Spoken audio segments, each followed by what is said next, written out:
International Raceway so special? What is it about this track where people want to win here? Well, first of all, it's the people. Second of all, it's the history, right? It's the 55 years.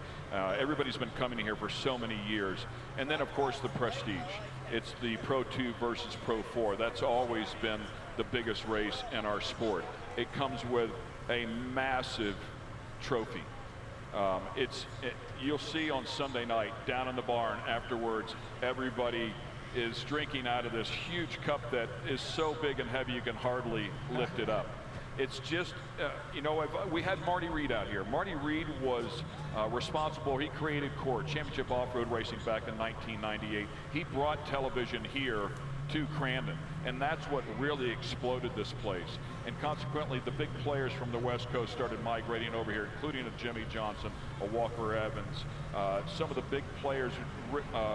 Ricky Johnson, I said him, he was a 1998 champ, yeah. So, I mean, all the big players came out and they put this place on the map in terms of competition, and it just became a happening. Marty Reed spoke on Thursday night at our Golden Ticket dinner, and he said it's not an event anymore, it's not just a race, it's a happening. So it's taken a long time to get here. These guys have worked really, really hard to build the reputation of this place. But now, if you're in short course racing, if you can only win one event ever in your career, this is where you want to win it. Yeah, those bragging rights are very important. You mentioned Ricky Johnson. He'll actually be calling our 3 races tonight on the broadcast.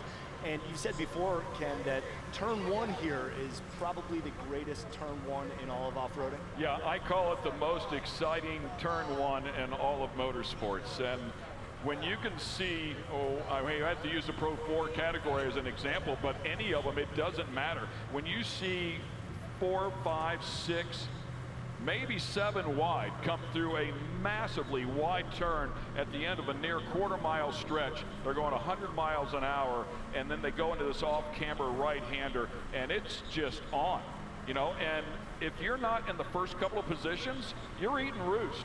So there's a really good chance you're only seeing specks here and there, and you're driving by braille, if you will, and your spotter, of course, trying to help you get through there. But it is the most exciting thing I've ever seen in motorsports. That turn 1 is incredible. Yeah, and you mentioned that turn 1 off-camber right-hander, and then when you survive that, you've got 2 big jumps right off the bat. All right, we got to go to another break right now, but don't go anywhere because the racing starts very, very soon. You're watching MAV TV.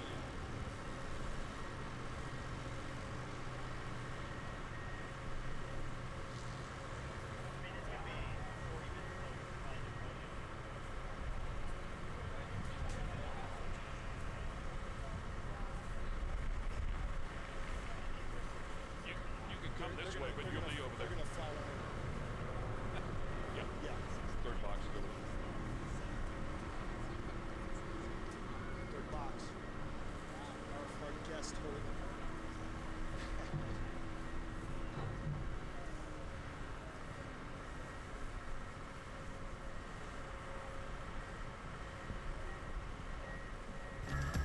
With Vizio's WatchFree Plus, you can choose from over 300 live channels and more than 15,000 on-demand movies and shows. And the best part is, it's built in and ready to stream right from your Vizio Smart TV. Free shows, movies, news, sports, music, and local channels. WatchFree Plus. Free TV lives here.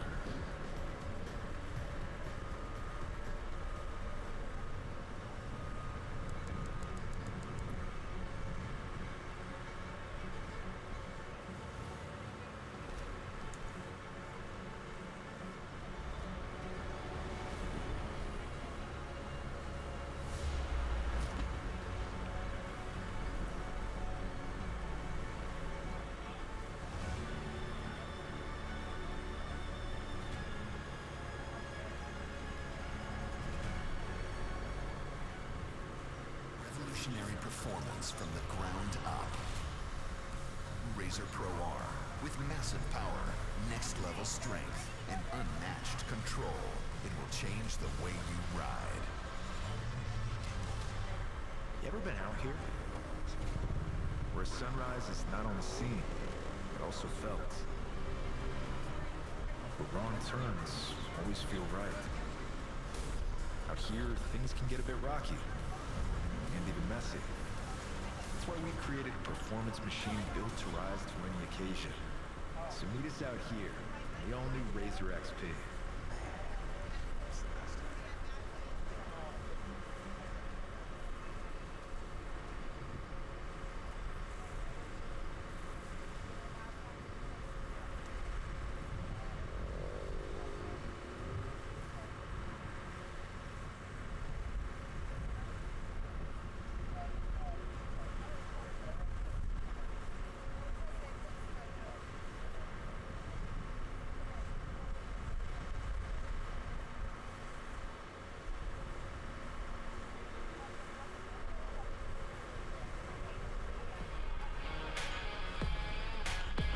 This Crandon Ultra4 Rage on the Rocks is brought to you by Toyota.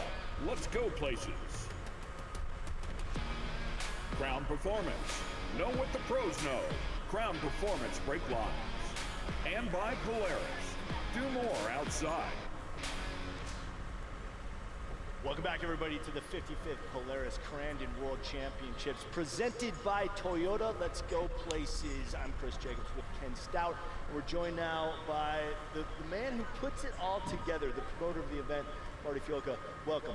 Thank you guys for being here. It's wonderful to actually sit here on this hill and after some great racing today and getting ready to rile up for some rage on the rocks here at Crandon. And it's been a great day, a great couple days. We've had blessed with great weather and a great crowds, great racing today. Looking forward to tonight. That's a whole special thing onto itself. And then of course a Red Bull World Cup Sunday tomorrow. So, but having you guys, having the A-team like we talked about all week has been great. And there's a lot of people talking about it. And I just want to welcome you guys and Mav TV and being live on television. It's fantastic. Yeah, it's pretty cool. We appreciate you saying that. We're having a blast doing it. Now, I know you prep for this event 361 days a year for these 4 days. You got to be so proud of the turnout. Yeah, you know, it's like these, like when you're building a house, you actually get to see the house being built. Like that wall's going up. When you do promotion, a lot of times, all the pieces are like a big funnel. You can keep throwing stuff in and throwing stuff in, and then kind of as it gets toward the bottom, you know, what comes out is some magic sauce, or it's not.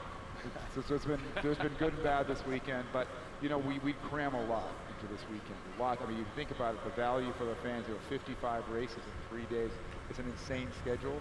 And you know, but we're on night racing. Last night was spectacular. Today was spectacular. The Rage on the Rocks is one of my favorite events, especially back in the Ultra-Cross section. And what's great about it, though, is we bring racers in from all across the country.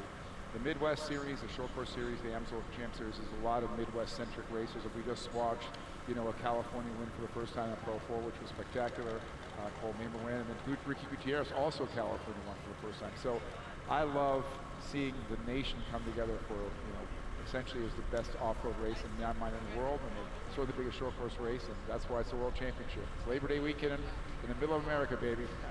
You're a fabulous promoter. You're a Hall of Famer. You've been part of Dust to Glory, the movie.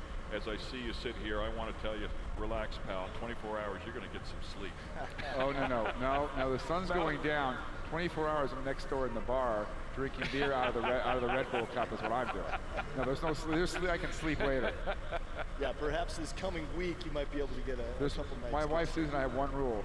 On the Monday after Labor Day, if I sleep till 9 in the morning or 3 in the afternoon, it doesn't matter, baby. Just let me go. So Your work here is complete. It is complete for another man. Then we start again on next Tuesday. But no, you know, it's a lot of passion. But I just love seeing people happy, and I love seeing not just our fans happy, our racers are happy. You know, our broadcast crew seems fairly happy, and we're having a great time. And then, you know, the thing that always gets me is that even, you know, all the people like Toyota who come, you know, TRD set up an amazing booth, and that they're really happy, that they're so excited about the fans coming and interacting. And we have a lot of really great fans. They're not just coming to hang out. They love the racing. They love cars. In this case, they love logging, guns, whatever it is. They're into it up here, so it's great. Hey, bud, I got a quick question for you. We didn't get a chance to talk about this on Thursday night. We just ran out of time. We had a wonderful night here Thursday night at the Golden Ticket Dinner. But you were going to talk about vintage racing that's coming to Crandon. Fill us in, man. I know you're passionate about it. I am. I love history and off-road racing. You know, I did, you know, was a producer on the film Dust to Glory, and we touched on, you know, Vic Wilson in that movie said one of my favorite lines, if we knew we were making history, we would have paid more attention. So we're paying attention. You know, I help Mike Perlman, who is here tonight, who's also in the Hall of Fame. His dad started NORA. So when we restarted NORA, I got right into it, my old vintage race cars, and started going vintage racing. It's a big thing in sports car racing, as we know, and just that whole thing that's kind of missing here. There's lots of race cars sitting around. So what we decided to do next June at our Brush Run weekend is we're bringing back like a retro vibe car show with all these old race cars and allowing people to go out and do some exhibition laps just to get it started. I actually spent the summer when I wasn't working restoring an old 1993 Art Schmidt buggy because I want to do some laps too, and it's sitting over at the Fox booth. You know, we're celebrating the 50th anniversary of Fox this year. But I think it's going to be great, and what I think is great isn't about necessarily the people necessarily my age, although I'm certainly getting older, but it's, you know, my dad, all he talks about is when he was back here at Crandon putting on his helmet and just taking that old truck out or the old buggy out and going the Baja Bug, and we're going to be able to have him revisit those memories, right? And there's magic in that. I mean, there's magic in that. So I think it's going to be pretty successful. There's already people vying for, you know, old Jack Flannery trucks potentially, or oh, I know where that old Baja Bug is, and hey, you know, it's Midwest. So under that tree back behind the cornfield, yeah, there's this old car rotting. I think we can get it out and put a 350 in it. Let's go. And so, you know, we have my car one. We also have a Carl Redezitter Pro 4 that's here. The Carl kind of left here.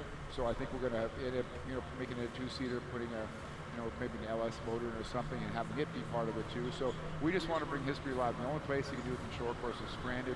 The building behind me someday will be a Crandon museum, a short course museum. We're getting ready to build that, and I just think it's the right time, for sure. Awesome. I love the fact that you referenced Dust to Glory, because that's actually how far Marty and I go back. I went to the premiere of the film in LA, so that's about 20 years ago. It was exactly 20 years ago. Yeah. In fact, next April, when we did it, we're going to have a 20-year reunion, and we're going to have a re-screening of the film. And I remember you being there. We worked on a Volkswagen project together, based on all that. So, yeah, 20 years ago. Yeah, we've been around a few minutes, Chris. Well, I just got the word that we are almost ready to race, so we are going to send it trackside for the guys who are going to call all the action. Miles Hasselquist and Ricky Johnson. Guys, down to you. Well, thank you, Chris, Ken, and Marty. We are about to kick off Ultra 4 racing for the Rage on the Rocks. I am Miles Hasselquist alongside my good buddy, Ricky Johnson. We are about to get this party started. Well, Miles, we have gone through so much racing. We're here at the big house, and now we've got the Rage at the Rock. So this is not your normal. If you've been a fan of Crandon racing over the years, we got the short course, we got the long course. Now we have the really long course with the going out in the back with the rocks. So this is much more of an Ultra 4 race than it is a short course race. Yeah, the normal track is 1.75 miles long. This is 2.5 with the back rocks that you see right on your screen right there. If you're anywhere in the stands, head back that way. That's where all the action is going to go down. We have some whoops right there. You see those Brannick boulders right there. You'll see sparks. You'll see the brakes glowing back there as the night sets. This is one of my favorite nights of this week. Well, and we've had racing. Now you're seeing the spectators start to work their way back. They've used the restroom. They've got some new beverages. They've got some snacks. We have a long night of racing. We got 4 unbelievable events, and we're going to start it off with the UTVs. Yeah, our first UTV race will have the Stock, the Open, and the Youth 1K. Our second UTV race will be the Pro Modified. Our third race of the evening will be the Everyman Challenge, the 4500 and the 4800, and then the grand finale, the 4400 Unlimited Ultra 4 cars are going to go out there and put on a show, Ricky. And starting off this event, we're going to see number 1018, Paul Wolf, was dominant last night. He won two races back to back, so he's going to lead us off, and we'll see if he can duplicate what he did when he started yesterday. Yeah, let's go through the field real quick. Paul Wolf in that pole position, number 1018 out of Alton, Illinois with Wolf Racing. Side by side with Jack Letourneau out of Lindstrom, Minnesota with Letourneau Racing. And then back in row number 2 is Tyler Gibbs, the number 926 out of Cattlebird, Kentucky with Gibbs Racing. Side by side with 33, Jake Kamoxie out of Wisconsin. It's going to be a great show. Again, 3 different classes racing at the same time, so we'll do our best to keep it honest, but this is going to be a great show for this first Rage on the Rocks with Ultra 4, all a part of the 55th Polaris Crandon World Championship. But tonight, it's the Rage on the Rocks. Yes, I'm looking forward to this because we've been talking about this, and I was talking to Dave Cole, and he didn't like the idea. I would love to see a couple cars out there. He says, we're not monster trucks. That's never going to happen. But I think some of the kids would love that, and these cars can do it the way you make it up. But it does take it to a different level, so I completely understand and respect him. But now bringing in the rocks, bringing in the other section, and also making it more like it was a long time ago. When they originally started Crandon, it used to go all the way back to Oregon, loop around, and come back. It was truly an off-road event, not a short course off-road event. And now it's I'm going to call it an endurance short course, because the attrition is going to be high, as we've seen yesterday. The attrition really set in a few of the cars. So I'm going to dwell on Justin Myron for just a minute. He's in the 4800 class in race number 3 tonight. He blew his engine up during practice. Last night he called it the weekend. He started heading home, 6-hour drive home. He gets halfway home. His buddies talk him into. They get home, pull an engine out, rebuild it, drove here this morning, and he will be racing tonight. So the never quit attitude with Ultra4 is absolutely amazing. Well, and this is not once a year, but the fall Crandon is once a year. It's the big house. So we have the spring run, which is in June, but everybody comes here. It's Labor Day. Everyone wants to celebrate all of our patriots and everything that they do for us in our country.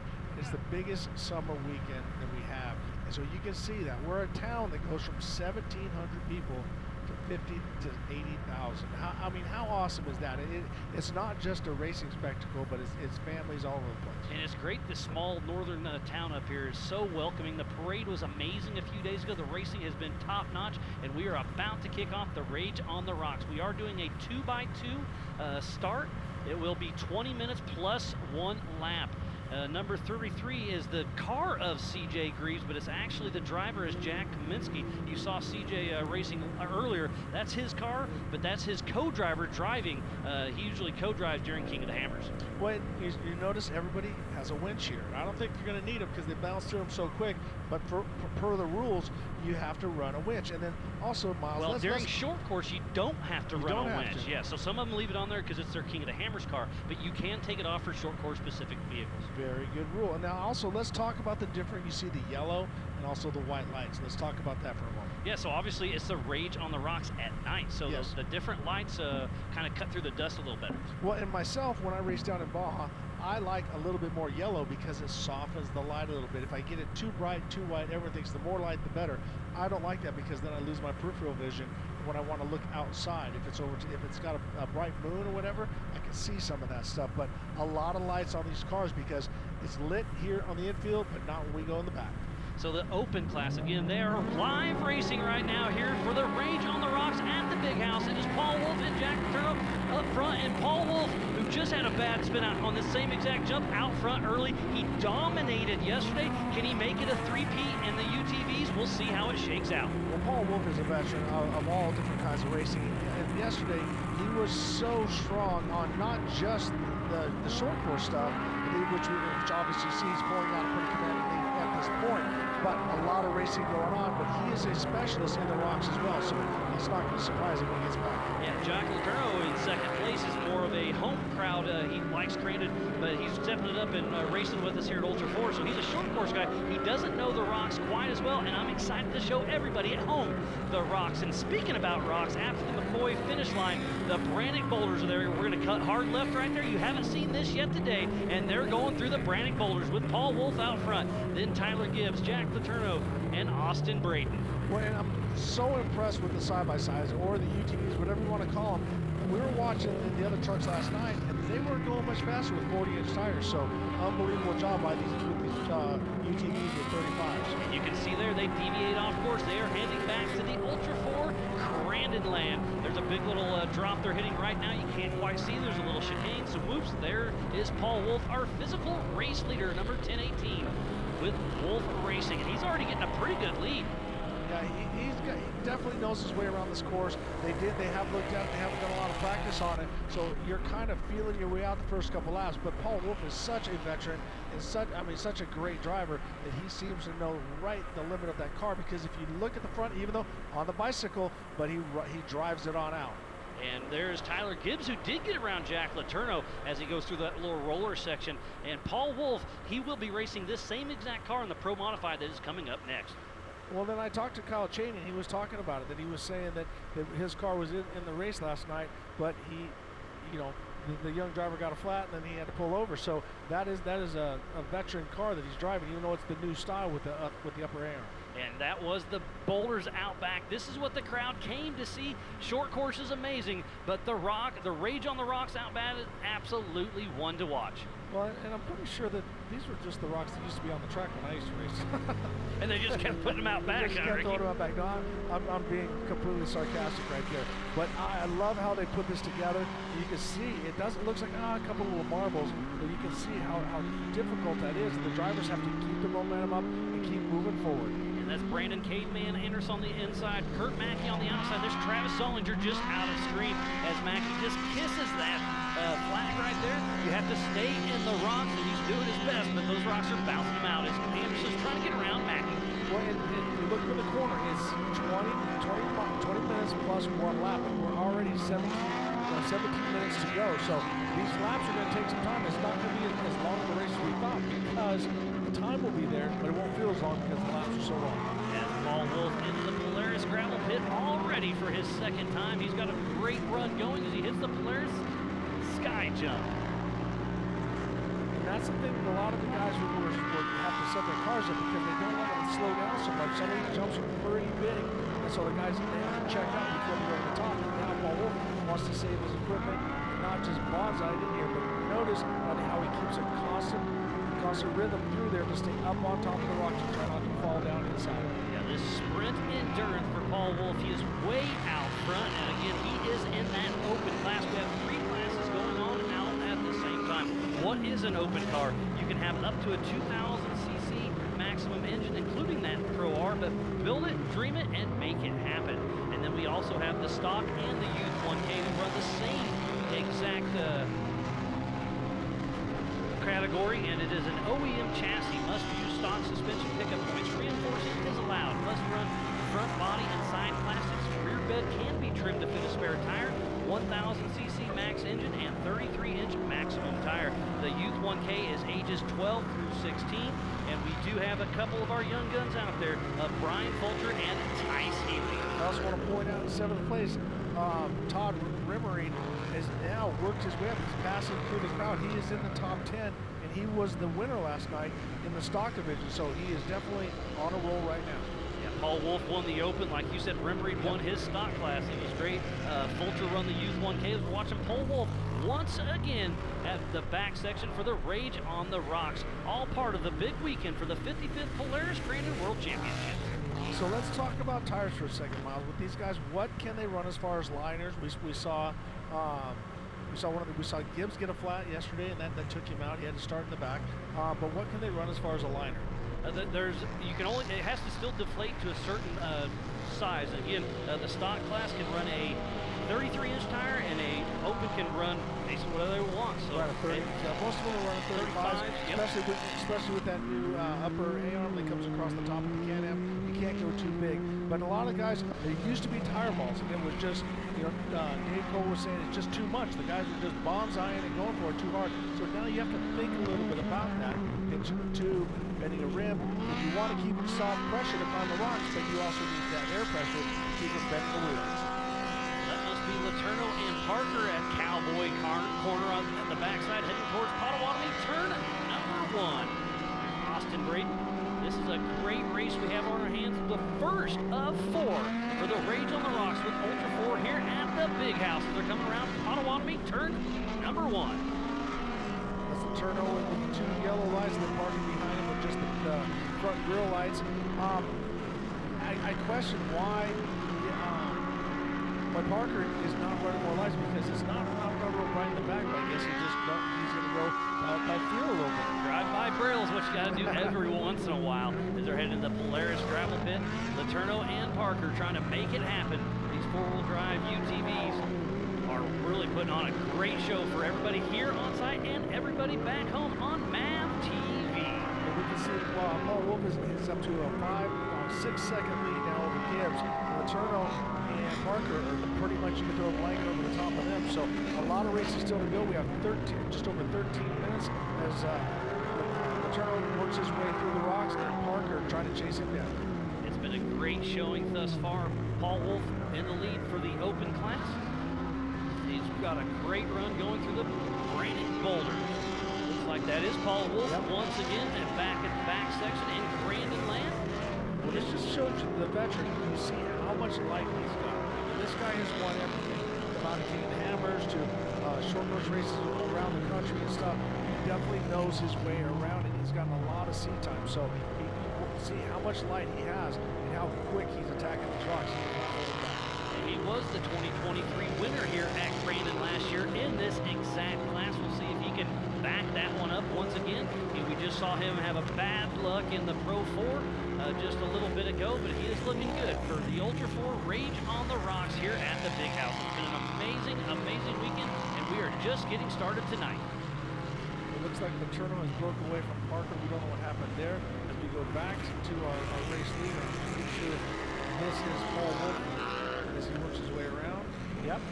Now that is what they call the start turn. All the way down to the famous land rush start. If you look over to the left of the TV screen by your grid, that's where everybody comes rolling into turn 1, and we're going to see a lot of that tomorrow. And Brian Fulcher and Nathan Parker's car looks very similar. That is Nathan Parker, the 115, the 150, but his teammate with Team Momentum, Brian Peanut Fulcher, has almost identical cars. We'll have to do our best to tell those two apart. Curious where Peanut came from. maybe he's a little guy. Yeah. Maybe he's a big guy. I don't know. No, he's only like 10 years old, I believe. Yeah. So. No, he's 12. And there's Letourneau coming through. Cowboy corner. I believe that's right behind him. So where did Parker go? I am not sure. It's been a lot of fun. This was a 20-minute race plus 1 lap. We are about almost to that halfway mark, and we're back to number 2 position of Tyler Gibbs and that Maverick R. The front A-arms, when they first came out, they were a little goofy, but they sure do work well. Well, and as we said, that's Kyle Cheney's Hammer's car, which he's so fast in every race thing, everything that he does. But this is his car. This is really, really strong through the rocks, Miles. Tyler Gibbs looking good in that 2nd position, and it's been so much fun watching. Thank you, everybody back home, for tuning in. We are going to step away from the action, but we'll be back live for the Rage on the Rocks here in just a moment.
welcome back to History in the Makings for the 55th Polaris Crandon World Championship. Tonight is Ultra4 Rage on the Rocks, brought to you by Toyota.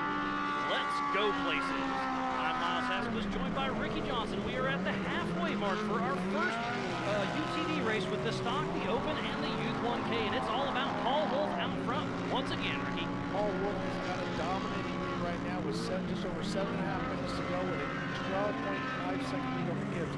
Gibbs showed him a wheel last night and actually got past him a couple times, but then ran a little bit too hard. I talked to Kyle Jamie about it. He said, just give him a little bit on the rocks, don't go nuts. And sure enough, but that you want to go 100% all the time, so Gibbs ended up getting it flat. But right now, he doesn't seem to have anything from Paul Wolf. Paul just keeps stretching that lead out. Yeah, it's been a great showing thus far, and Paul Wolf has had an amazing weekend out there. And I just got a live update from Dave Cole that during commercial break we did have Travis Saunders stuck in the rocks. We do have 9 updates from back there as well. And man, Paul Wolf is putting on a clinic. Can he keep that car together for this race and the Pro Modified race right after this? He wanted to bring a winch, you know what I mean? Because you get stuck on the rocks, just to help get you over that little hump right there. A lot of times I can back up and get another run at it, but you can't back up too far, because then you end up in a hole that you can't see. You may get stuck in that little spot as Paul Wolf coming around Cowboy Corner with 6.5 minutes to go before that white flag comes out. We started this race with 20 minutes. We're down to the last 6. It's been a great showing, and Paul Wolf getting around some lap traffic as we speak. That looks like Brian Peanut Fulcher, who's leading our Youth 1K race. Well, and I love it. We've talked about the families that are here over and over. The Remery family, the Healy family, in just this race. So there's so many people that I think it's a testament for how awesome off-road racing is. You want to get your son into it. I know that I got my son Luke into it. I know Dave Cole, Bailey Cole into it. We go down to the Campbells, on out Flannery's. So many people have second generations. Greaves. Yeah, I was just going to say, our new champion in Pro 4 is going after his dad's record, CJ Greaves. So let's go down the line for the open class. It is Paul Wolf out front. It is Tyler Gibbs. It is Nathan Parker. So no, Nathan Parker's in stock class. So he is leading that race. I do apologize. Letourneau's in that 3rd spot. So in the stock class, it is Nathan Parker, Austin Brayton, and Travis Zollinger, 1, 2, 3 stock. And in the Youth 1K, it is Brian Fulcher and Tice Healy with his dad, Lauren Healy, 2-time King of the Hammers champion, riding shotgun with him, part of the Youth 1K. Really cool to see. The only co-driver out there on course. Well, and this is going to help Lauren. He's going to be racing later on tonight. He gets a look at the track, watch the rocks, see how they're developing, see where the slick spots are happening. Because now at the night, they don't have to put down as much water because with the humidity and everything, the way it goes with the cooling, the water seems to come up to the surface. So the tracks are much better and they stay more consistent at night because you don't have the wind as well as you don't have the sun.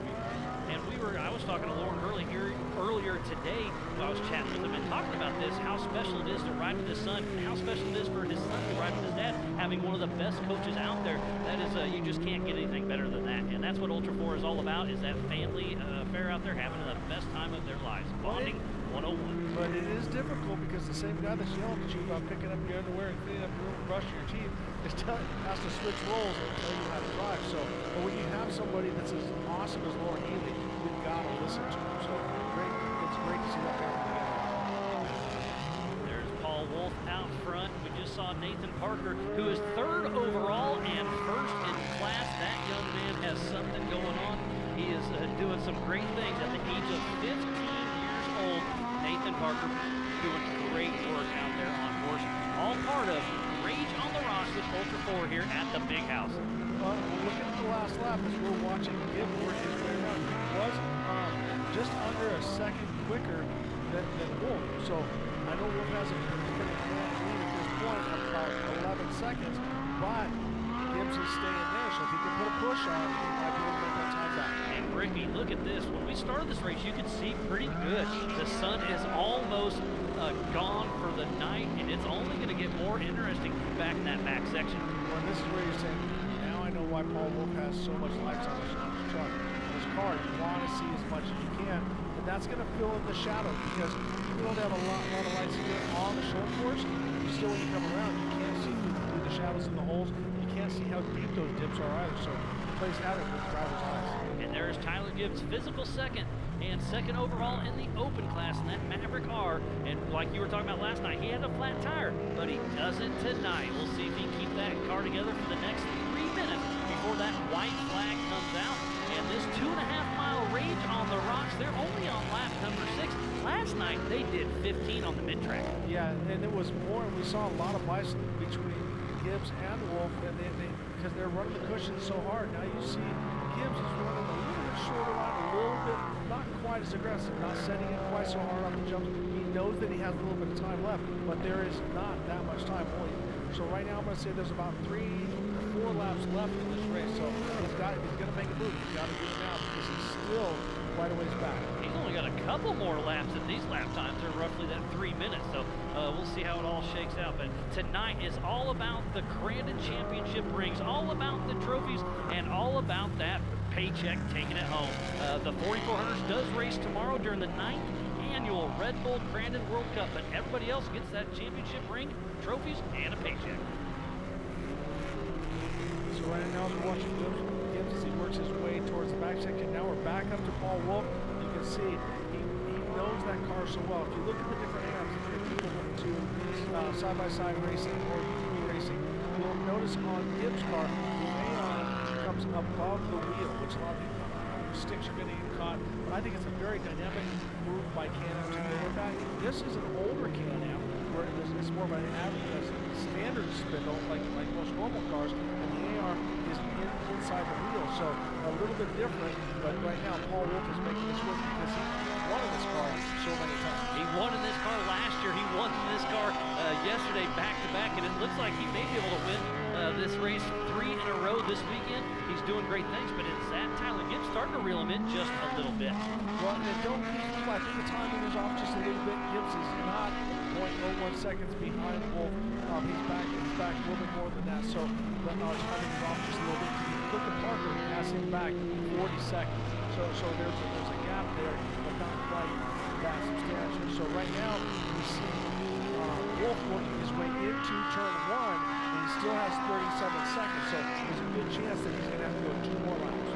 I don't know. I don't think he's going to make it. It's going to be really close, Ricky. The white flag may or may not come out. 25 seconds. I don't know. What do you think? Rock, paper, scissors? Yes or no? I'm going to say they're going to give him the white flag. It's probably going to take about 8 seconds to get down there and about 12 seconds to get to turn to the finish line turn. So he got 10 seconds to go.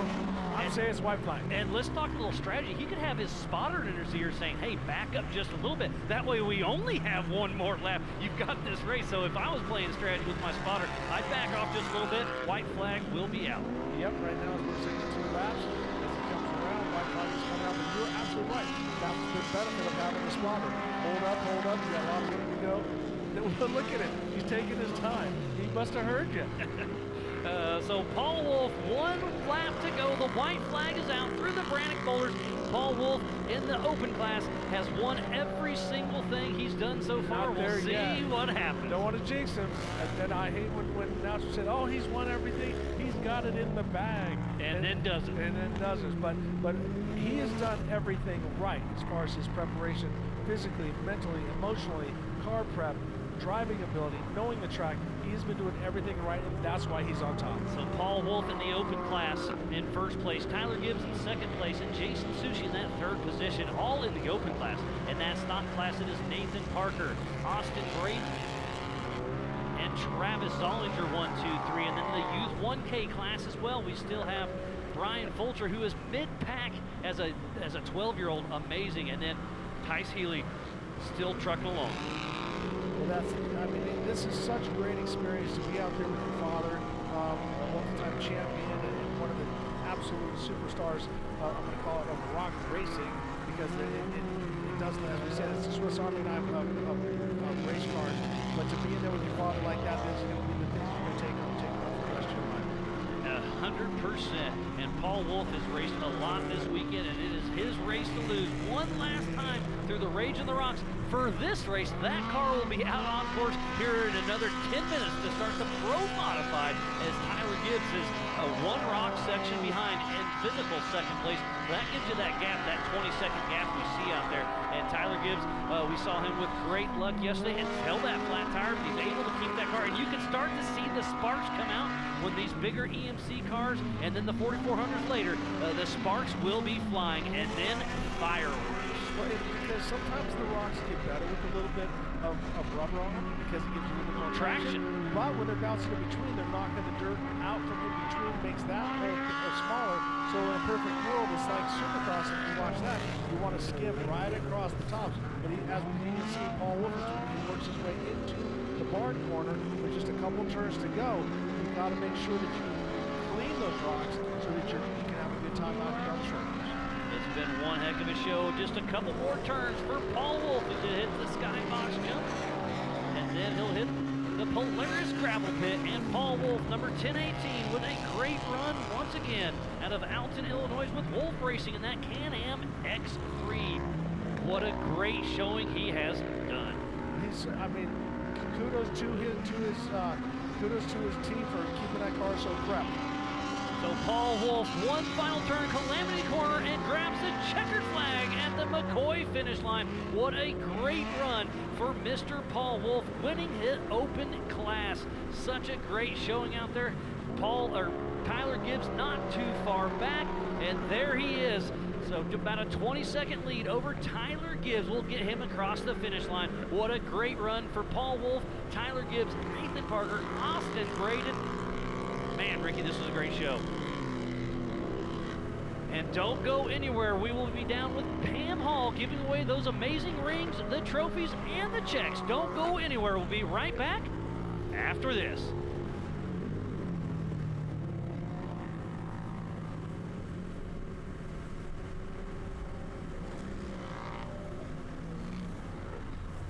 With Vizio's Watch Free Plus, you can choose from over 300 live channels and more than 15,000 on-demand movies and shows. And the best part is, it's built in and ready to stream right from your Vizio Smart TV.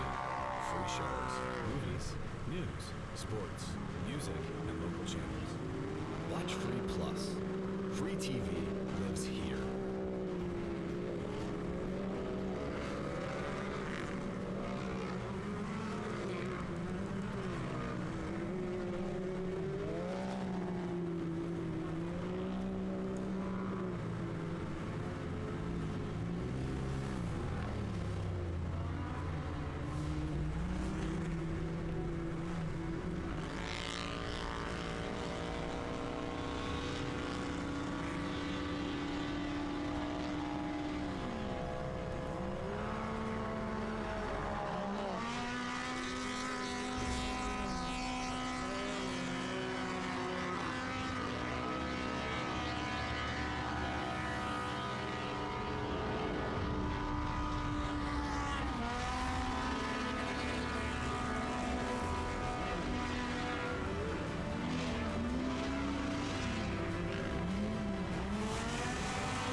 This Crandon Ultra4 Rage on the Rocks is brought to you by Toyota.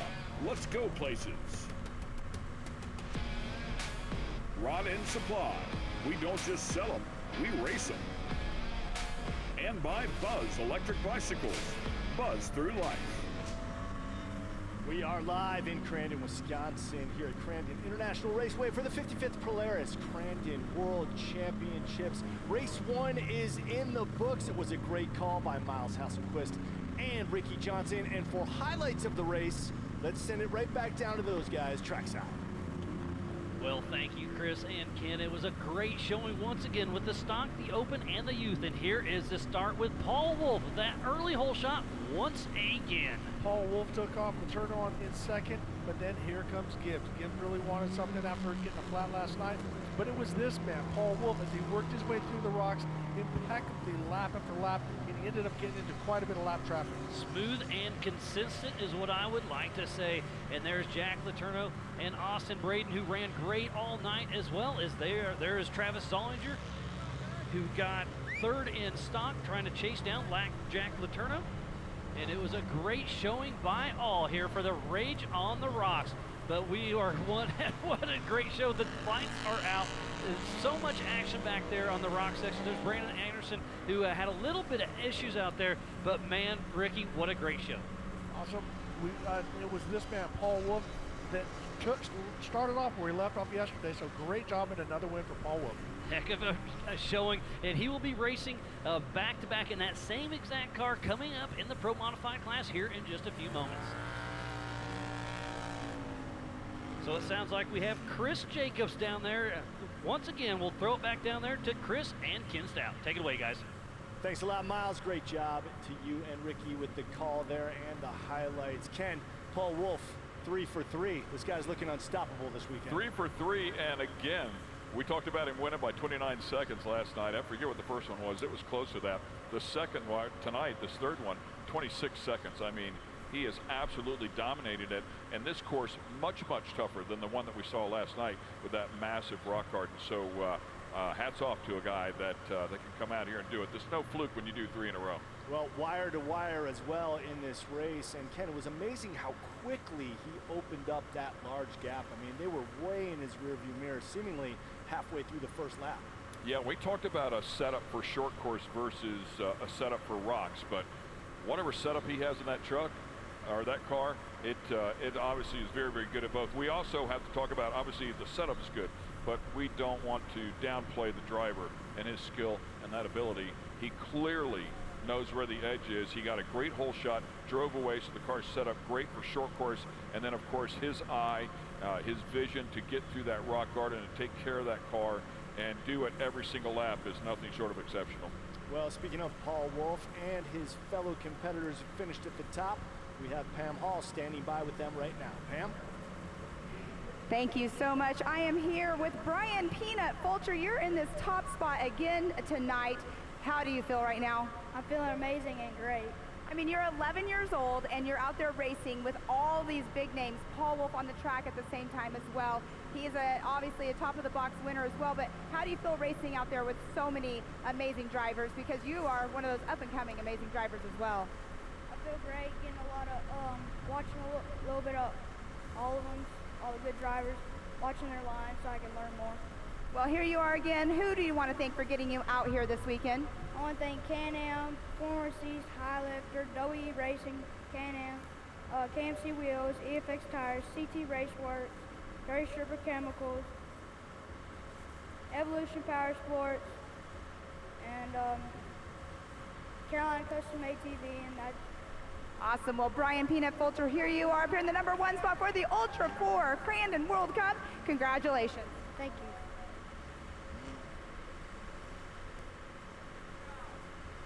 All right, we are now right here with the man of the hour. You were #1 in both classes last night. You got to go get in your car again. I know you're rushing right now, but you won last year. How does it feel to back up that win? It feels really good. I'm glad to come out here. We had a little mishap in the Pro 4, so it's nice to redeem ourselves.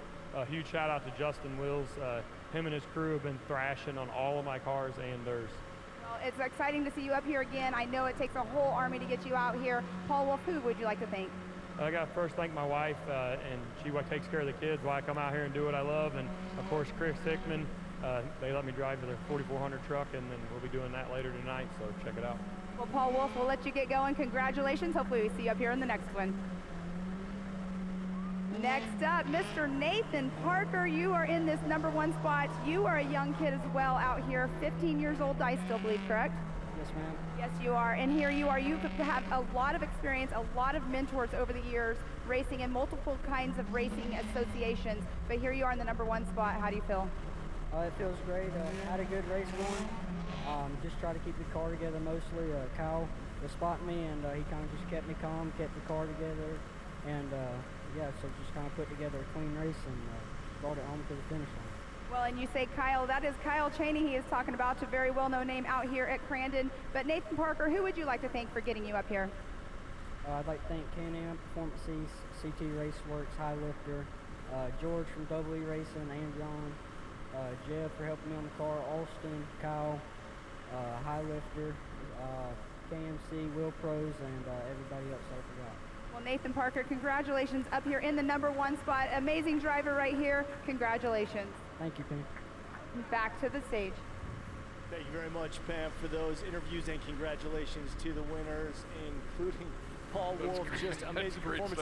Let's talk about those young guns. I just love the interview. How about that little guy? He rattled off a laundry list of sponsors right off the top of his head. Pretty cool. And I'm using that last comment. I want to thank everybody I forgot. I want to thank everybody else and everybody I forgot. That's a great one.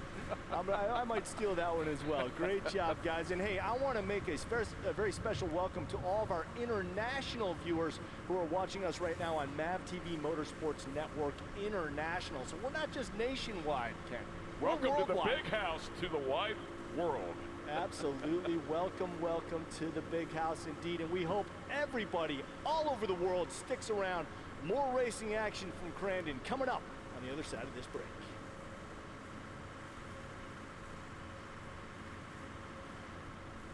Revolutionary performance from the ground up. Razor Pro R with massive power, next level strength, and unmatched control. It will change the way you ride. You ever been out here? Where sunrise is not only seen, but also felt. But wrong turns always feel right. Out here, things can get a bit rocky, and even messy. That's why we've created a performance machine built to rise to any occasion. So meet us out here in the all-new Razor XP.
This Crandon Ultra4 Rage on the Rocks is brought to you by Toyota.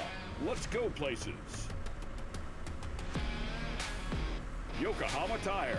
Make every drive a performance. And by Lucas Oil. Keep that engine alive. Welcome back, everybody. You are watching the 55th Polaris Crandon World Championships presented by Toyota. Let's go places with my colleague Ken Stout, and the race call is being done by Miles Hasselquist and Ricky Johnson. Pam Hall with the podium interviews. Ken, is there anywhere else in the world you'd rather be right now on a Saturday night than Crandon? This is exciting stuff. I love motorsports. I love all forms of motorsports, and I live in the Indianapolis area. And going on this weekend, Labor Day weekend, every year in Indianapolis is a little thing called the U.S. Nationals. It is the largest, most prestigious drag race on the planet. I'm here. This is where I'm coming, man. I love drag racing. I respect all of them, and they've got some great stuff going on, but I love Crandon. It's just, you know, it's a 20-year career for me. So I have a lot of friends. I have a lot invested out here, and I just love this form of sport. Yeah, well, the proof is in the pudding, as they say. You being here says a lot about what you love and your support of Crandon, and it's very well appreciated. And I'm happy to be up here on the stage with you, my friend. We've got 2 races in the books and 2 races to come. They call the next one Everyman's Challenge. Isn't that a great name? I love that name. That is a great name, and it says it all. Every man out there, come on. Here's your challenge.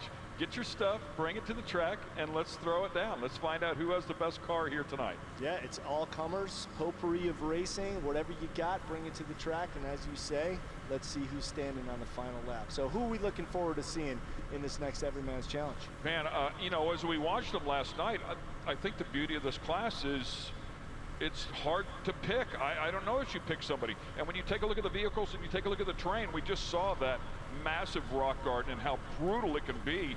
I have no guess. I have no idea. I mean, it's Everyman's Challenge, and any man can win. Yeah, well, we're about to find out exactly what's going to happen, because we are ready to go racing here at Crandon International Speedway. Once again, with the call, Miles Hasselquist and Ricky Johnson. Guys. Thanks, Chris and Ken. They got a little excited on us. Up next is the Pro Modified class for the UTVs, and then the Everyman Challenge. It's been a lot of fun, but they got a little ahead of themselves. They're excited. Well, but I got to give it to them. There was 2 classes in that first race. 3 classes. There were 3 classes, but we are just 1 race in. This is the second one, and I want to talk about Paul Wolf. He won both of these races yesterday and the first race today in the same exact car. Miles, let's talk about that for a moment. The preparation that has to go into it. They don't have time to do anything other than wipe some dirt off and add fuel. Maybe change some tires. That's about all they got time to do. I don't think they have time to even change the tires. It is, like you said, throw a little bit of fuel in it and rock and roll. But Paul Wolf right there, he just got done winning this race. He just got off the podium, and now he's starting side by side with Travis Zollinger, who also just podium in his class as well. So the top 2 up front are, man, they're doing some double duty and making it happen. Can-Am's up front. Well, I can guarantee you Zollinger's like, you know what? I do not want to let you sweep this weekend. I got pole position. I'm coming at you into that first turn. But it is Paul Wolf that has been impeccable on these starts. He's creeping a little bit. They're both creeping. They're waiting for that green flag to drop. He's holding, ready. And then we're going to be taking off and going racing here in just a moment. I think they're pulling it up, because we will do a standing still, side by side, 2 at a time start, 20 minutes plus 1 lap. Last time we had 3 races going on all at the same time. This time it is just the Pro Modified class. So let's talk about the Pro Modifieds. What makes them different than the other classes? So it's the biggest and baddest names in our sport will be racing this. You can have hydraulic steering and aftermarket turbos. It is based on an OEM chassis, but aftermarket chassis and boat siding is allowed. Must use stock suspension pickup points. Reinforcing is allowed. Must run full front plastics. 1000cc maximum engine and a 35-inch tire. So that is the Pro Modified class. Last time we had 3. This is all the same, and we got some heavy hitters in there with Paul Wolf and Travis Zollinger in row number 1. Row number 2 is Tyler Rimreed and Brandon Davis. And row number 3 is Tyler Gibbs and Dwayne Wells. Then it's Matthew Walraven and Mark Hansen. And coming from the back, who was in second for quite a while yesterday, is Cass Lee Croy. side by side with Carson Atkins. We got some heavy hitters here, Ricky. Anything can happen. We've seen a lot out of Tyler Remery, and his father Todd was very strong last night in the stock class. Didn't fare so well, but let's see if Paul Wolf can pull out that hole shot again from the outside. I kind of like that position because it puts you out into the cushion. It's off camber inside, and you have to hesitate a little bit, but it does give you where to go. And now we see Zollinger with the hole shot. He must have hurt. And live racing with Paul Wolf on the outside and Travis Zollinger in that single seat Can-Am on the inside for the Pro Modified 4900 UTV Rage on the Rocks, all part of the 55th Polaris Crandon World Championship. And Paul Wolf has fell a little bit back early. What's going on, Ricky? I was going to say, now he's off pace. People go around, something is wrong with him. A lot of times these things, when you run them so hard, they'll go to lit mode. But right now, it is Travis Zollinger with a commanding lead as he pulls through the gravel pit. And making his Ultra4 debut in the Miller car right there on the inside, or on the outside, closest to us right now is Brandon Davis. He is a rock bouncer that is dabbling in Ultra4, so great to see him having such great success on his first big race out here at the Big House in Calamity Corner. A little bit of contact is made, but everybody is still moving. And look at Cashley Croy making his way through the crowd.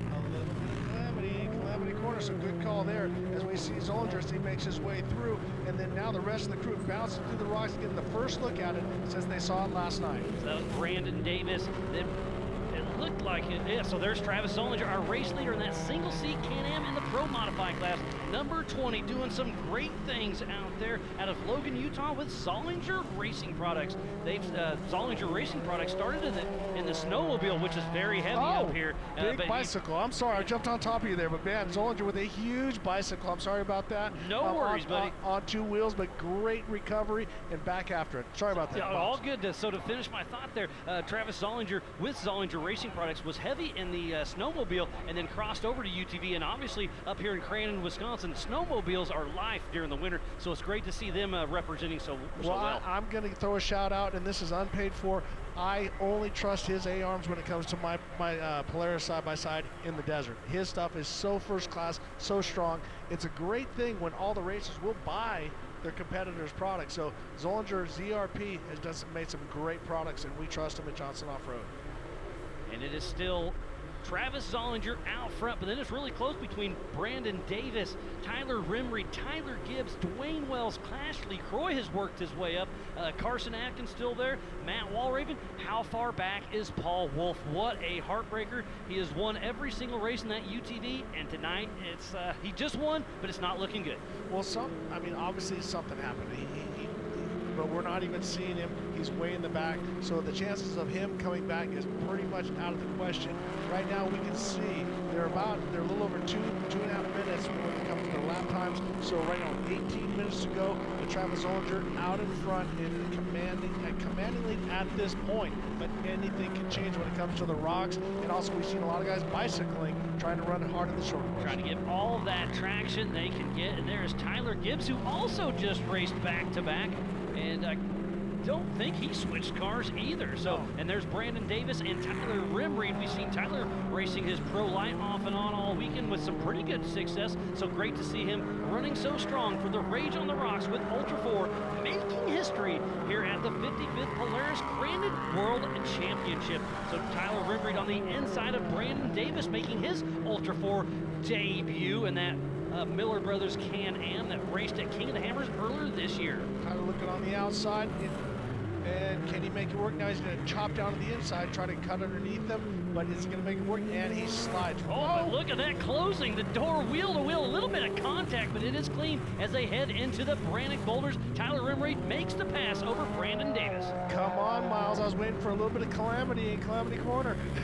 But no, these guys are going at it, and Tyler Remery now puts himself comfortably into third position, but he's got to watch out because Davis is not going to take that lightly. And look at this, Ricky. Paul Wolf already back in that 5th position, so whatever issue he had early, he figured it out. Did he have to cycle the key to reset the computer? That's a complete guess. I don't have a clue, but Paul Wolf is back in the hunt, and we'll see if Paul Wolf can hunt these guys down.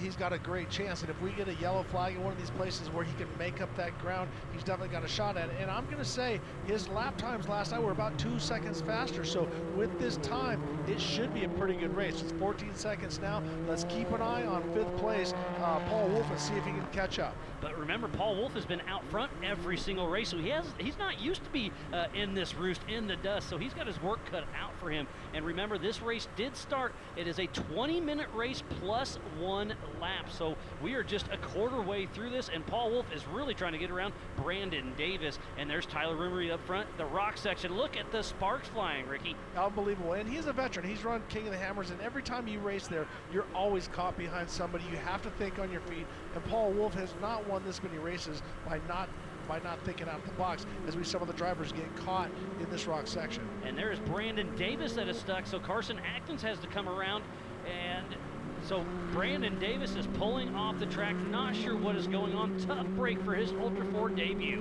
More than likely broke a CV, went to 3-wheel drive, can't climb out, but he was able to back down the hill. So a lot of times that happens because when they're bouncing up and down, a wheel comes down, you're on the power, and all of a sudden it spikes that CV joint or breaks an axle, and there he sits. And look at this. That is our physical race leader, Travis Zollinger, getting hunted down by Tyler Gibbs. Last time around, it was a 6-second lead, and now it's down to a 2.5. So Tyler Gibbs trying to reel in old Travis Zollinger here in the Polaris gravel pit. We'll see what happens next time around. And this is what happens a lot of times. The two lead guys start thinking about each other, start messing each other up, and then here comes Paul Wolf. It just has an open track right now to get a better shot at them.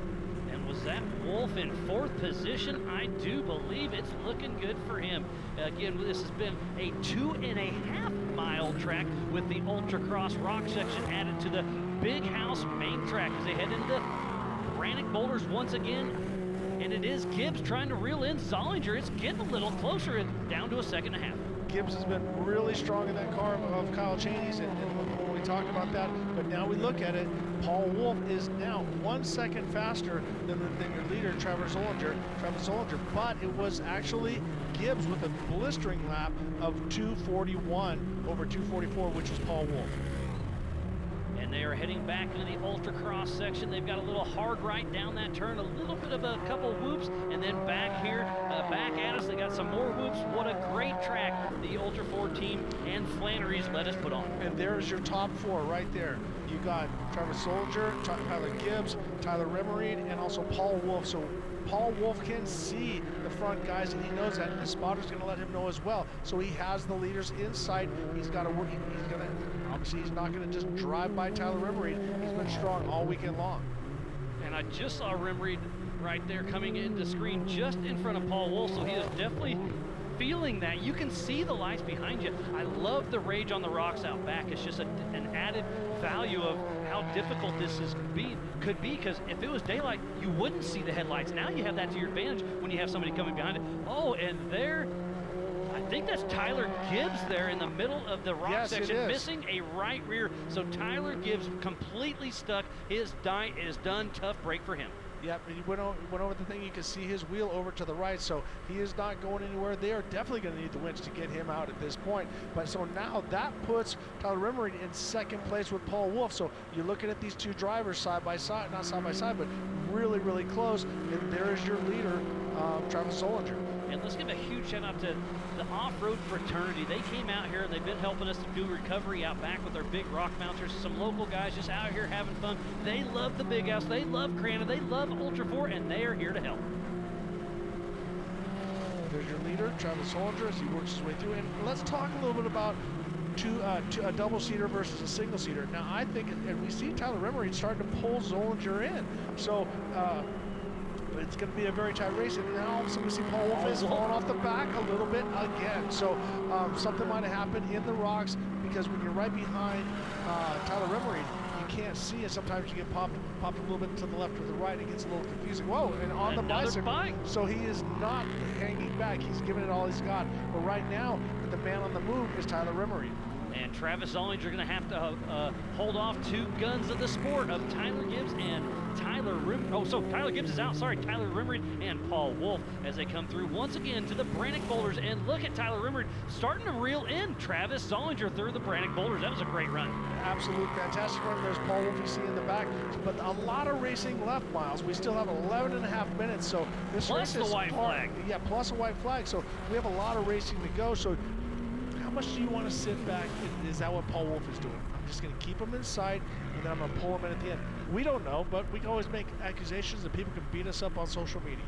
So I'm getting an update from Dave Cole that Gibbs lost a right rear corner trying to make a pass on Travis Zollinger. So that's what happened. Thanks for the update, Dave. And what a great run it has. But man, the attrition is starting to set in. We are almost at the halfway mark, Ricky. And there are the top three.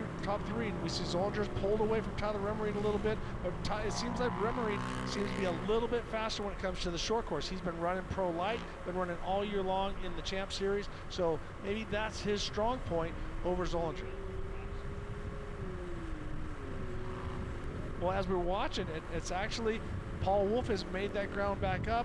Zollinger a little bit slow through the rocks. Looks like Tyler Remery off to the left. He's going to make a run at it. They got to get around that car. He's just going to try to maybe drive over the top. Going to push that. Come on, let's move. Get on out the way. So 1, 2, 3, nose to tail, and Paul Wolf may just get that second position. What a great run. Travis Zollinger, now it's Paul Wolf, then Tyler Remery. What a great run. So we got a lot more racing action to come. We'll be right back after this.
Welcome back, world, to MAV TV for the 55th Polaris Crandon World Championship for the Ultra4 Rage on the Rocks. I am Miles Haskus alongside Mr. Ricky Johnson, and while we stepped away, we just saw Paul Wolf and Tyler Remery get around Travis Zollinger. It was a great pass. It was right after the finish line. Paul Wolf made it through the rocks on the first section of the Brannick boulders, and then it was Tyler Remery in the back section. But what's happening, I'm seeing a gap when they come out of the back boulders. They're going through that off-road section. It's very dusty. When you're in at night, you can't see beside you. All you see is that tube of light, and that seems to be where the gap is. But Paul Wolf picking right up where he left yesterday, something happened. He had to recycle the car. We'll find out when he's on the podium. But right now he is out front with 6 minutes to go. Yeah, he came out early strong, but dropped off the pace about a quarter way through this thing, and we thought his race was over, but Paul Wolf's race is never over. He fought his way back, and Travis Zollinger had a great run going, but Wolf and Remery did sneak around him during our little break. Once again, if you're just joining us, we are at the Big House, Crandon, Wisconsin, and this is the first time ever we're going to run this long course. Now, a long time ago when they originally started the brush run, it used to go all the way back to Argonne. Through the brush, and it was more a race like this. They didn't have the rock section back then. It wasn't quite as gnarly as it is today, but the cars didn't have the suspension, chassis, or anything like that. So it was a completely different kind of race than what we see now. But now we're bringing back a little bit of that old flair, but the guys have to go back there. There's a little bit of light, but the lights on the cars are definitely helping them out. It's been so much fun, and again, a huge shout out to Toyota. Let's go places. Without them, we would not be racing here tonight. For the Rage on the Rocks with Ultra4 during this pro-modified race, Paul Wolf is putting on a clinic once again. That UTV you're looking at right there has not lost an Ultra4 race this weekend. Let's see if he can keep that streak alive.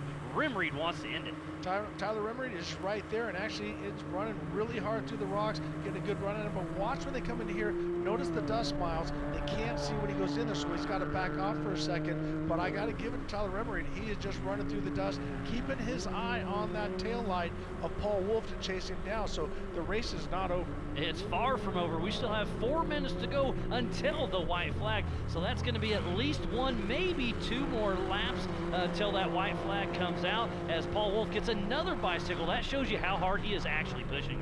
He's trying for sure. He's not giving it up because he knows if he relaxes just a minute, Tyler Remery is going to be there. These guys have raced each other in these side-by-sides, and so they respect each other, but they also know how crafty and how fast each of them are. So Tyler's been out there. Both of these guys have been running on the trucks, Pro 4 for Wolf and also Pro Light for Tyler. So they know their way around here. They've done a bunch of laps this weekend. Yeah, between Wolf and the entire Remery team, they're racing all sorts of races. I'll bet you they've got 20 races between the two of them that they're racing this weekend. So you talk about seat time, they have got it. Definitely, and they ran the Class 11 buggy as well. They had 2 over there in the Remery pit. So I love it. That's the greatest thing, man. A family that races together stays together, and they're out there doing it. 3.5 minutes to go, so we still have probably about 4 more laps. I'd say 3 more laps. 3 more laps. We've been going back and forth on this. We'll see. But yeah, so they're right now they're at a 2 minutes. So you're definitely 3 laps. We're right at 2 minutes and 38 seconds was the last time for Tyler Remery. Both of them were identical times. To the 10th of a second, to the thousandths of a second. That's crazy. That's unbelievable. 2:38.994 for both first and second place. That shows you how hard these 2 drivers are running. So a couple bicycles and Remery's right there. And thanks to each and every one of you tuned in all over the world. This has been an amazing weekend, and we are hot and heavy here for the Rage on the Rocks with Ultra4, all part of the 55th Polaris Crandon World Championships. A ring is on the line at this race right now. We've got some trophies and some checks that'll be heading out tonight. I gotta say, I'm watching Tyler Remery's car. I think it handles a little better over the jumps, and we see that but through the rocks, both cars just so strong as we see Tyler work his way through. But Wolf with a very, very consistent and strong pace as he comes in. Remery making a run, a couple bounces left to the right, and he looks like he's going to get a shot at it. I'm a little curious who's going to push harder and make a. There it is, Remery up the rocks, kissing. That little action right there. We'll see how that shakes out. But Remery goes for the pass, does not get it stuck. Paul Wolf still out front with Remery right behind him. And look who snuck into 3rd place, Ricky.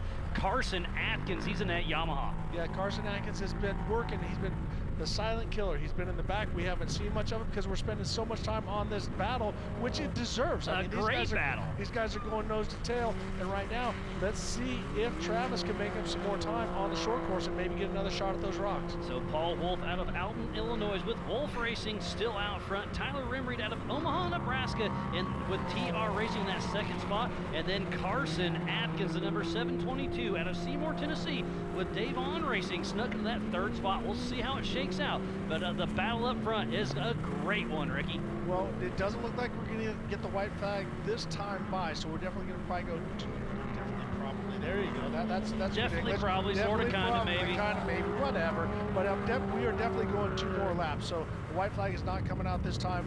Paul Wolf will make it to the starter box with time on the clock. So right now it's a minute, and he's only about 20 seconds away. Yeah, last time around it was within 2 seconds. Now we got about a minute of breathing room here. So 2 laps to go for Paul Wolf, being chased down by Tyler Remreed. What a great run by these 2 up front as they go through the Brannock Boulders.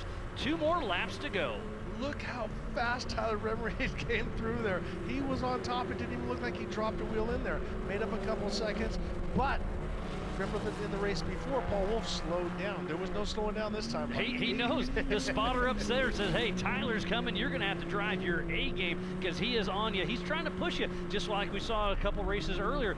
You really, when you're behind him, you try to push him to make that mistake, and Paul Wolf doesn't make too many, but look, lap traffic could play into this race. That could definitely play into it because we've seen them get caught. You can only jump a little bit to the left or to the right. You got your preferred line. You know where you can stay on top of the rocks. So lap traffic can play a huge game when it comes to this. So Paul Wolf out front, Tyler Remreed, then Carson Atkins, Travis Zollinger, Dwayne Wells, Tyler Gibbs. So we have quite a few attrition. So we know that Gibbs is out, Walraven's out, Lee Croy's out, and Davis. Tough break for those. And then just like you said, here comes one of the lap drivers right in front of Paul Wolf. Can he make it around, and can Tyler Remreed try to make a pass at this point?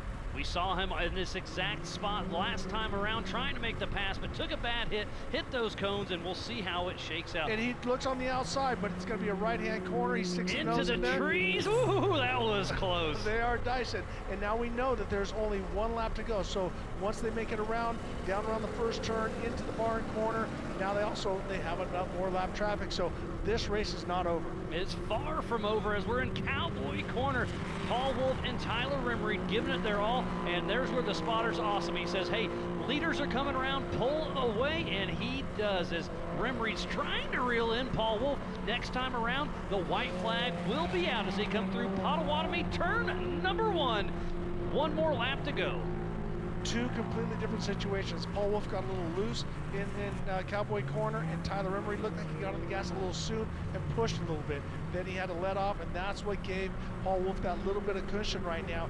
But where Remreed's been really fast is going into the woods. I mean, he is making up time every time through there. So if it's shot, it's going to be on the second set of rocks. And I feel like Remreed's pushing harder through the rock seat, but that's taking a little bit of gamble there because these cars have taken a beating, but keep on rocking and rolling as they come into Calamity Corner, and the white flag will be flying for Paul Wolf and Tyler Remreed. There it is at the McCoy finish line. 1 lap to go as they hit the Brannock Boulders for the final time tonight for the Pro Modified class. Tyler goes in with the attitude, checkers or wreckers. I'm either coming out first or I am going to be on the record going back. But Paul Wolf picked up his pace quite a bit. But this is the section that Tyler Remreed has been very quick. So watch as they jump off in Argonne Corner and take a step back.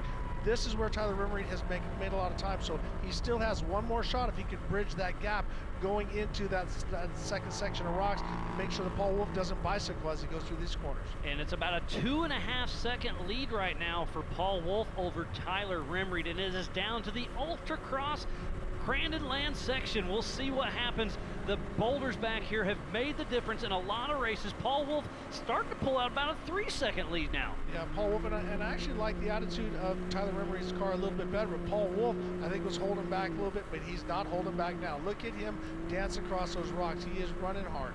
That goes to show you what these Can-Ams can do. Paul Wolf in that exact machine just won the race we saw just moments ago, and it's looking like he's going to win once again. But look at Remreed coming with the heat right here. He knows it is all down to this last lap, and Remreed bumps Wolf as they head into the trees. What an exciting race this is going to be. It's a race to the finish. Cowboy Corner could be a lot of action if you can come in there and give Wolf a little bit of bump, maybe get him on the bicycle and get a run at him. The race is not over yet. Let's see what happens in Cowboy Corner. So Wolf still out front. Remreed trying to reel him in. Almost identical cars. It's going to be down to this last half a lap as they head towards Potawatomi, turn number 1 for the final time for the Pro Mod Rage on the Rocks here at the Big House in Crandon, Wisconsin. Well, this is one of those situations, Miles, where as soon as the checkered flag falls, you're pissed off because you lost. You don't want to be second. They always say that's the first loser. But when you look back, you go, I got to be proud of myself. Tyler Remery has run an unbelievable race, and you got to say these are the kind of races that you wish for, because at this moment, look at how far they're setting it off the jumps. You're giving it all you got. You want to be the winner, but the level of competition that these guys are putting each other through is unbelievable. As Paul Wolf and Tyler Remery in the Polaris gravel pit for the last time to hit the Polaris Skyway, Paul Wolf is moments away from the checkered flag as they come into Calamity Corner.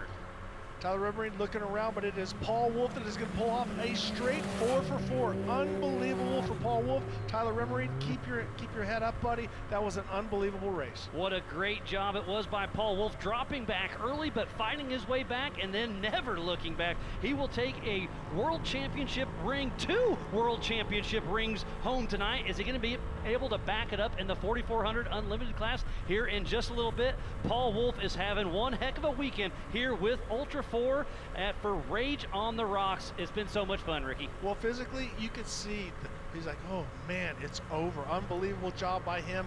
And as I said, 4 for 4, but he's got one more to go. And we'll see how it shakes out, but there's 1 and 2, Paul Wolf and Tyler Remery. What an amazing race here for the Pro Mod. We're going to step away and hand out some trophies here in just a little bit. Don't go anywhere.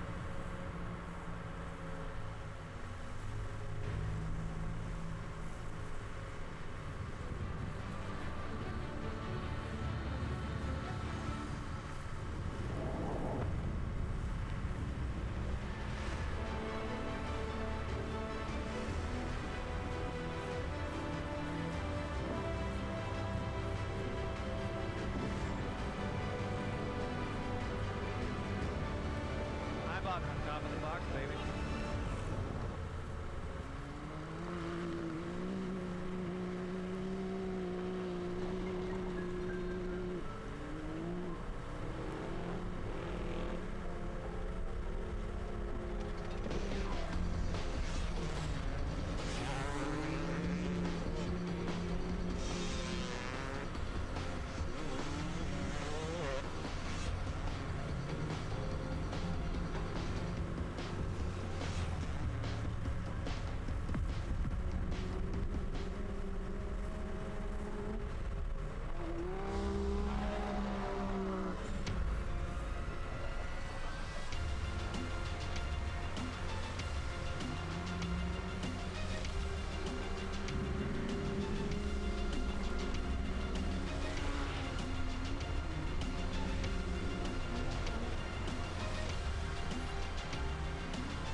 Performance from the ground up. Razor Pro R with massive power, next level strength, and unmatched control. It will change the way you ride. You ever been out here? Where a sunrise is not only seen, but also felt. Where wrong turns always feel right. Out here, things can get a bit rocky, and even messy. That's why we created a performance machine built to rise to any occasion.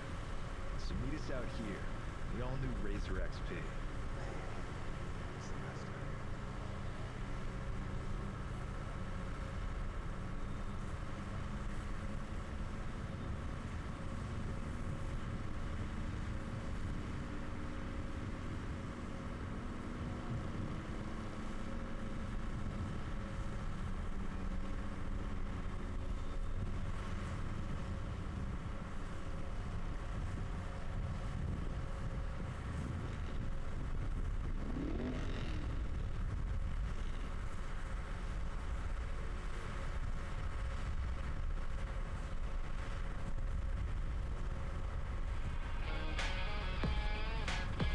This Crandon Ultra4 Rage on the Rocks is brought to you by Toyota.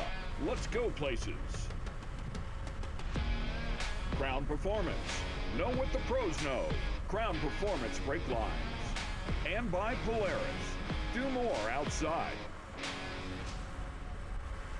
Welcome back, everybody, to the 55th Polaris Crandon World Championships here at Crandon International Raceway, presented by Toyota.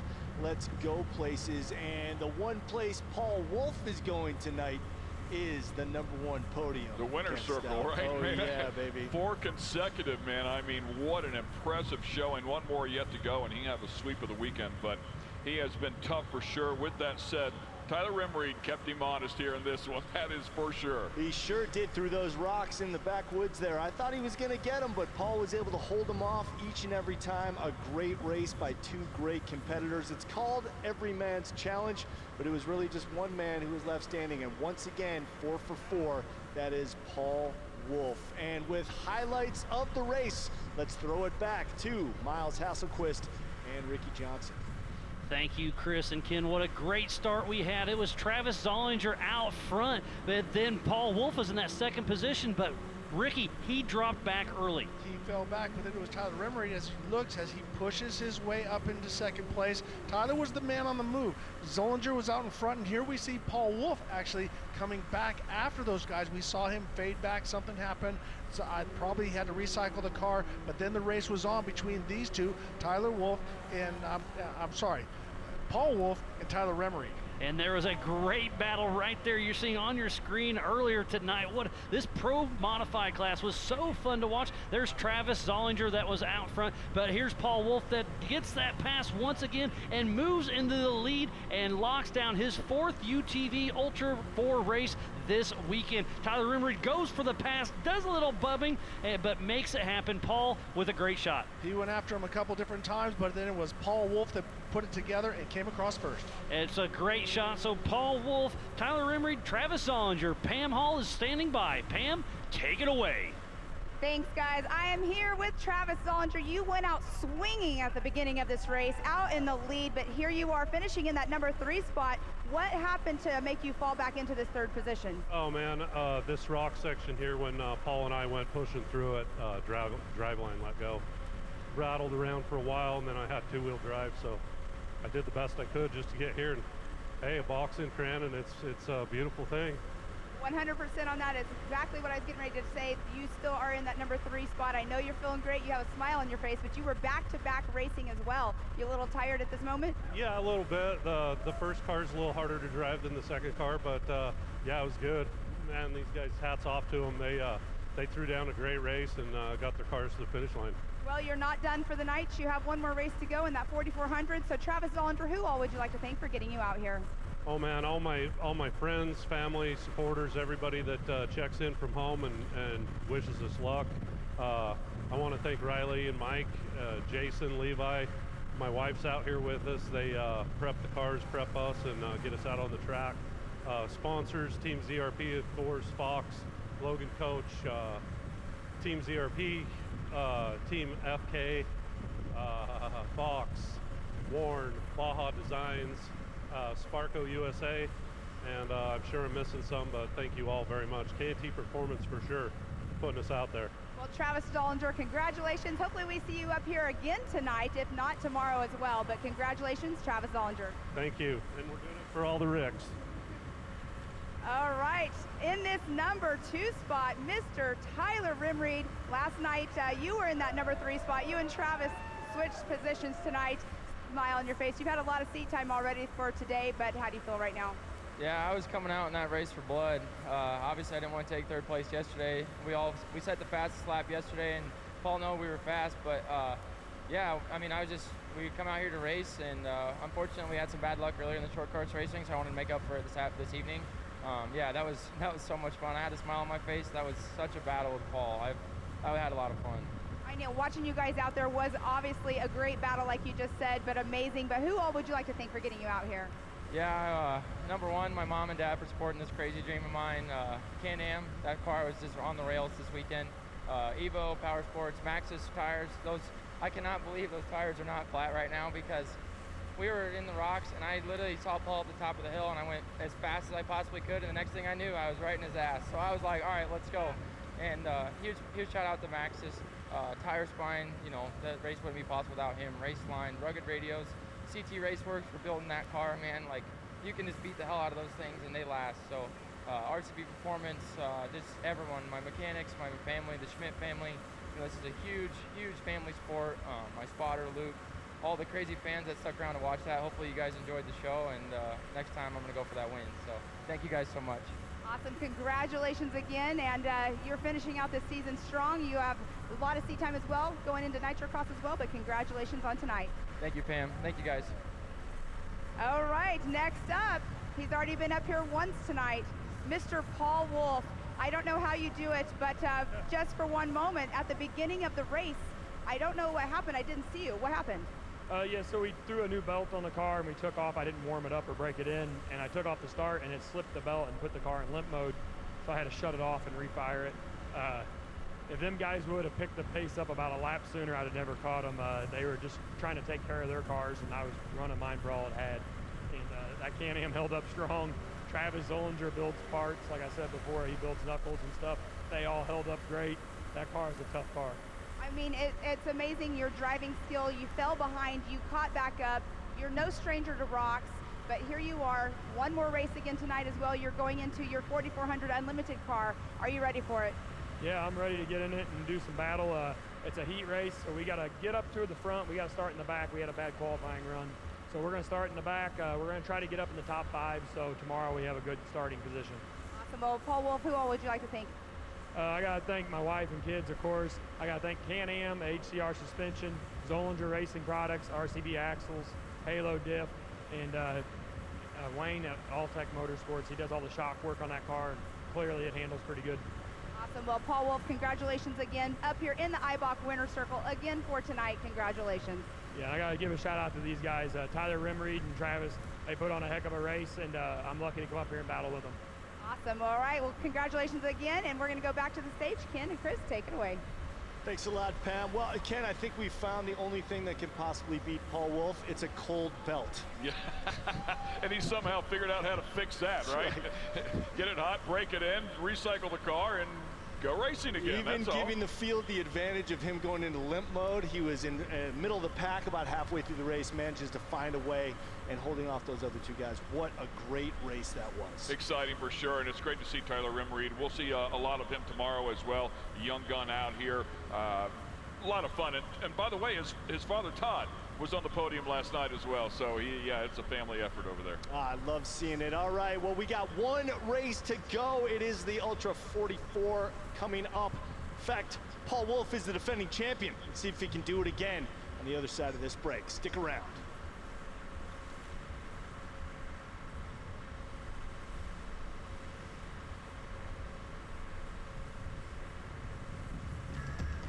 Vizio's Watch Free Plus, you can choose from over 300 live channels and more than 15,000 on-demand movies and shows. And the best part is, it's built in and ready to stream right from your Vizio Smart TV. Free shows, movies, news, sports, music, and local channels. Watch Free Plus. Free TV lives here.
Top of the box, baby.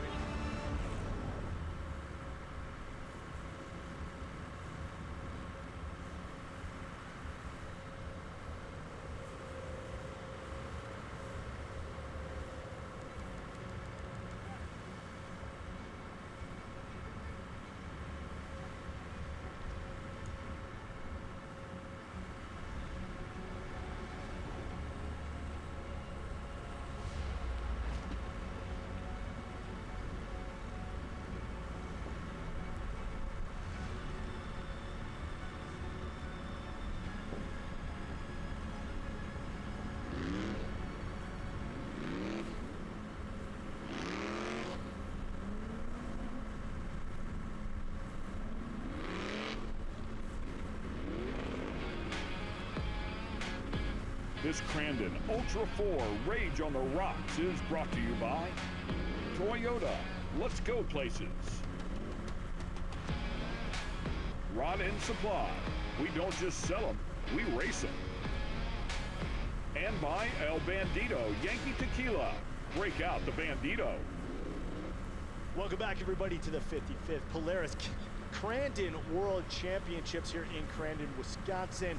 Now, our race call is being done by Miles Hasselquist and Ricky Johnson. And guys, I may have misspoken. I may have confused the races and the classes. I think we combined one at the top of the show. So, Miles, Ricky, please let us know what the next class race is, so we can clarify this. Once again, I am a rookie at Crandon, so I apologize for confusing any of our viewers out there, but these guys can clear it up for us. Miles, Ricky?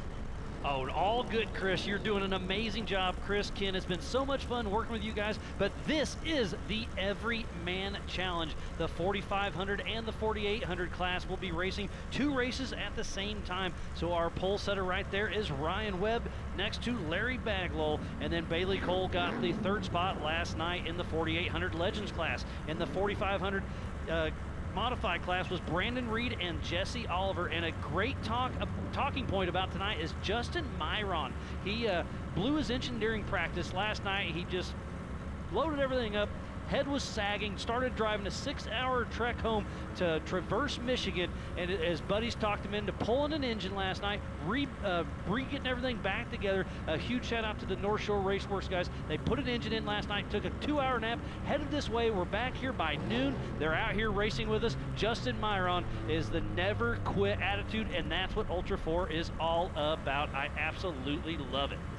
Well, as we watch these guys go out, let's talk a little bit about the vehicles, because by the naked eye, they look the same as the 4400s, but they are single shock, and there are some limitations, Miles. Yeah, so let's go over the 4500 modified class. You can have 2.5 shocks per corner, limited to 14 inches of travel, mechanical steering, and a maximum of a 37-inch DOT tire, unlimited horsepower. It does have to be front mounted.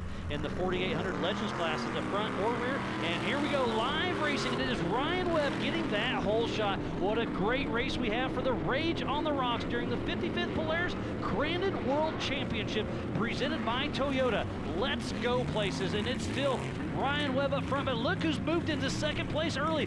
Bailey Cole in that Jegs car. Now you got to watch. See, they put some water down, and the guys are having a hard time staying on line. But absolutely, Bailey Cole came from that 2nd line, jumped out to the left, made his way around and inside off the barn jump. Now he is clearly in 2nd place, but it is Ryan Webb who was our winner last night. So let's see. We still have a lot of racing to go. This is 20 minutes plus 1 lap, so we are just about 1 lap into the books. I think we actually moved this one to 15 minutes plus a lap, because we had some attrition set in yesterday. So it is Ryan Webb 1, Bailey Cole 2. It's Brian Tripp, who started in the rear because he blew that coolant hose yesterday, so he's already moved in that top spot, looking good right there. So we have a great race on our hands. We'll keep you as honest as we can with Ryan Webb, Bailey Cole, and Brian Tripp. Look, Brian Tripp doesn't have any lights. Is that by accident, or what's going on there? That could get tricky in the back, Ricky. That could get very tricky. I mean, maybe he's got something that we don't know. Maybe he's got some military contacts and he's running night vision. But as you can see, as they go into the darkness, going into the back, into that section, the lights are definitely helping them out. Now, Crandon has provided local lights to where it helps you see a little bit. But as we see Bailey Cole trying to chase down Ryan Webb as they work through the back, they have not seen, and I'm sorry, Ryan Webb bicycles and does an unbelievable save, but it's Bailey Cole that takes over the lead. We'll probably get another look at that later on. But what happened is Ryan Webb came in, that rut was a little bit deep, put it on the bicycle, but he did everything right. Turned into it, accelerated, and was able to come back and fight some more. And look at that, Brian Tripp in that 3rd spot with no lights. That is crazy. It's been so much fun. We are working on our timing as we speak, so we'll keep you as honest as we can. Thank you, everybody, for sticking in. It's been an amazing night, and this is our 3rd of 4. This is the Everyman Challenge. Up next is our grand finale. The big and baddest names in our sport, the 4400 Unlimited, will be coming into action here after the Everyman Challenge. Well, I had the pleasure to race against Bailey Cole when we were racing the spec trucks a few years back. He was young, and we had to dice back and forth. He actually beat me at the final round up in Reno. So I thought you said nobody's ever beaten you. Well, the line is long and distinct. distinguished of people that have whipped my butt when it comes to racing, but I did enjoy it. And also, it's great to see him mature as a man, as a racer, and now he is out in front and doing a great job because he struggled with a flat last night, so he's got to avoid that. Maybe he's not attacking the rocks quite as hard as he did last night. And Bailey Cole, number 13, out of Johnson Valley, California, with Bailey Cole Racing in that Trent Fab Top Shelf chassis number 1. That car in first place is 10 years old. Trent Fab builds one heck of a machine, and Dave Schneider puts his young gun of Bailey Cole in the driver's seat and talking him through this race. And we have 12 minutes yet to go before that white flag comes out. And these are all-wheel drive, and you can watch how hard the drivers are trying to stay on line. As Bailey comes down, notice how it just drifts and pulls himself through. The track is getting up faster and faster as they go, but they have to keep adding a little bit of water. They only went one quick pass, but you can see that water flying up off of there. Now Bailey going out using the cushion, using that traction, and trying to get a low exit so he can get off that jump with some speed. And almost every single car you've seen race today has been independent front suspension. That is a live axle like an old school Jeep. And that's part of the rules in the 4800 and the 4500 class is a solid axle. Up next, the 4400s, most of them are independent front suspension like your cars, like a Toyota or whatever. Well, I love you got guys like Randy Slauson and Eric that have stayed with the straight axle because they feel with the straight axle they get more articulation in the rocks, but here when it comes to Crandon and stuff like that, definitely the independent, but you can't have that in this class.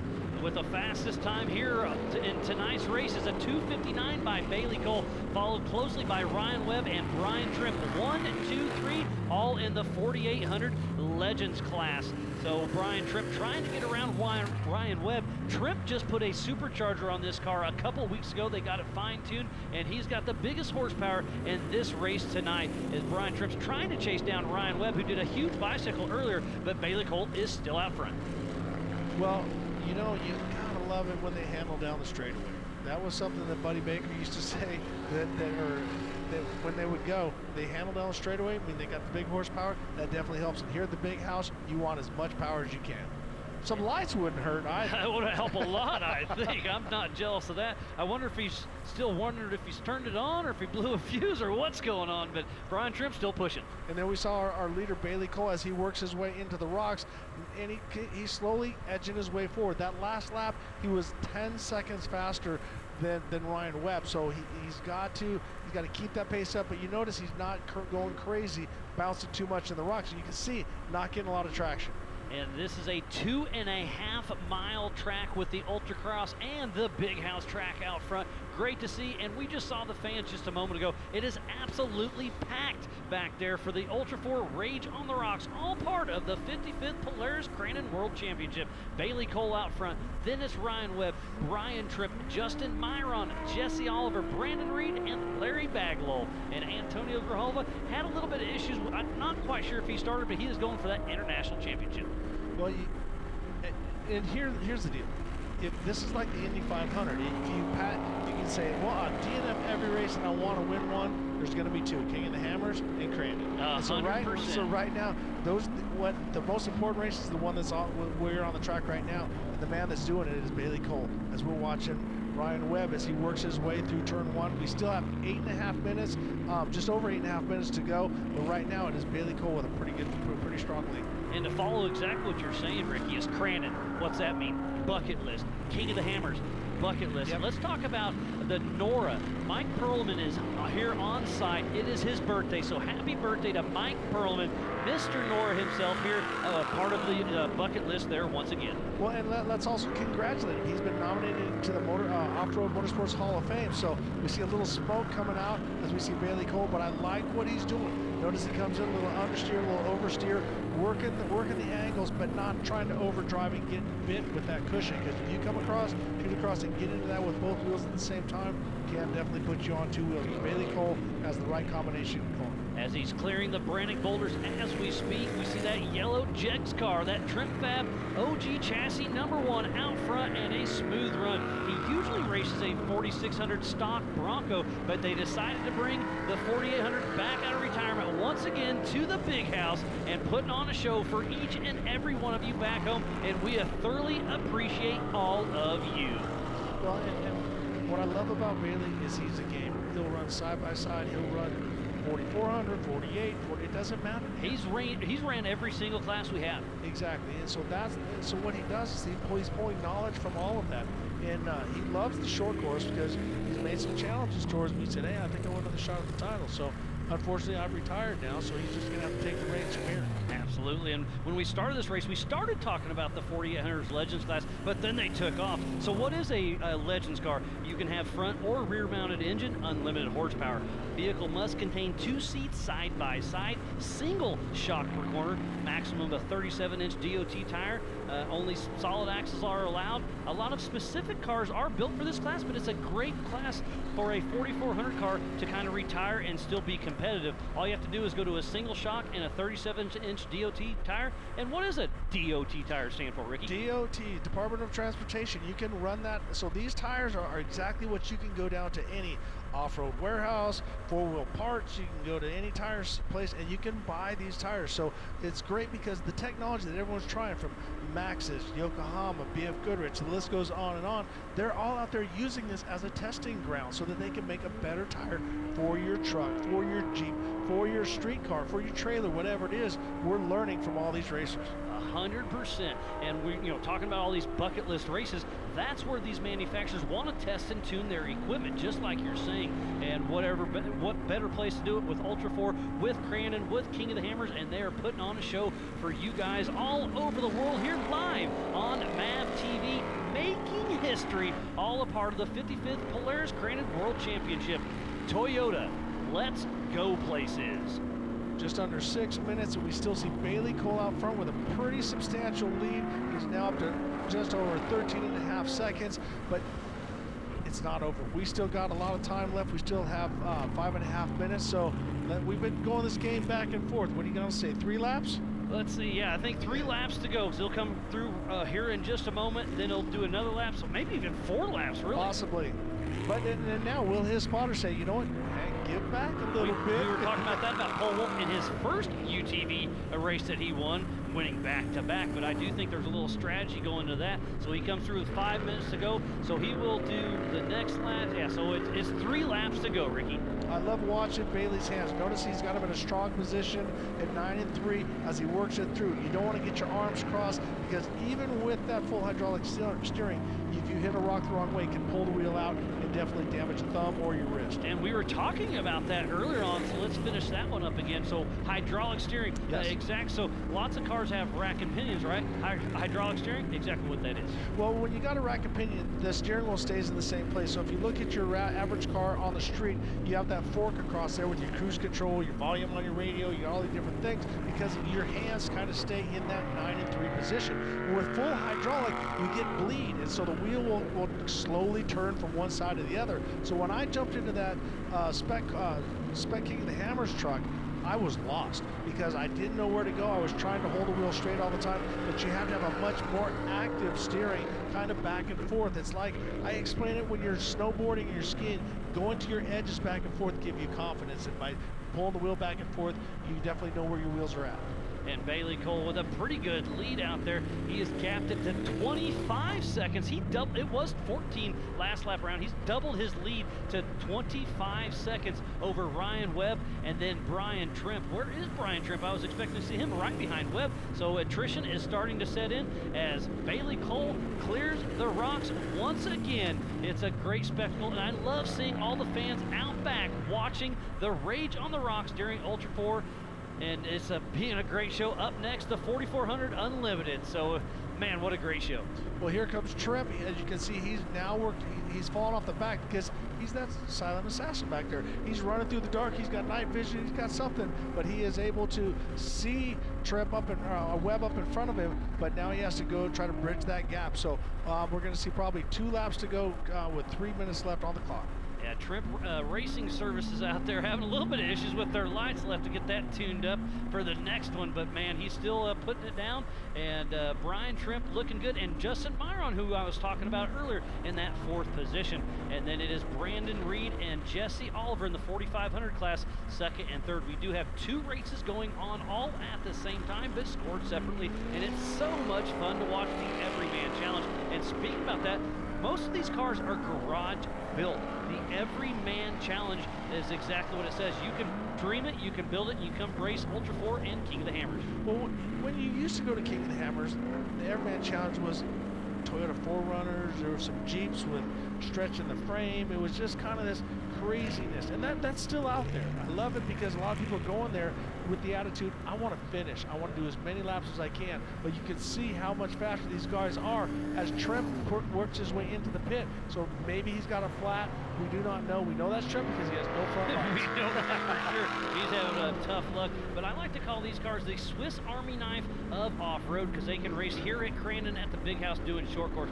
Then go to King of the Hammers and race out there. They can race the desert. They can race a little bit of everything and do it well. Well, here's what happened.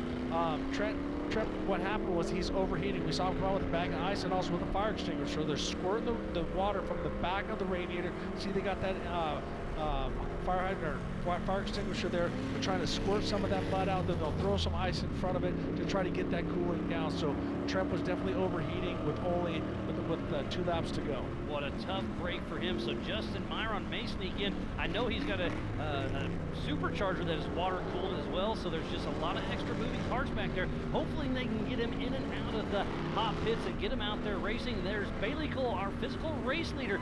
Next time around for him will be the white flag as he's back in Crandon land. The Ultra 4, man, this is what we're putting on a show for everybody here on site, and I'm so glad MAV TV is showing it all over the world. We're making history, Ricky. Well, we got to make sure that people know that they can get this on the app. A lot of people watch different sporting events and stuff, so get that MAV app on your phone so that if you happen to be out at a nightclub, you happen to be at the bar with your buddies or whatever, you can always pull it up on the app and watch this action.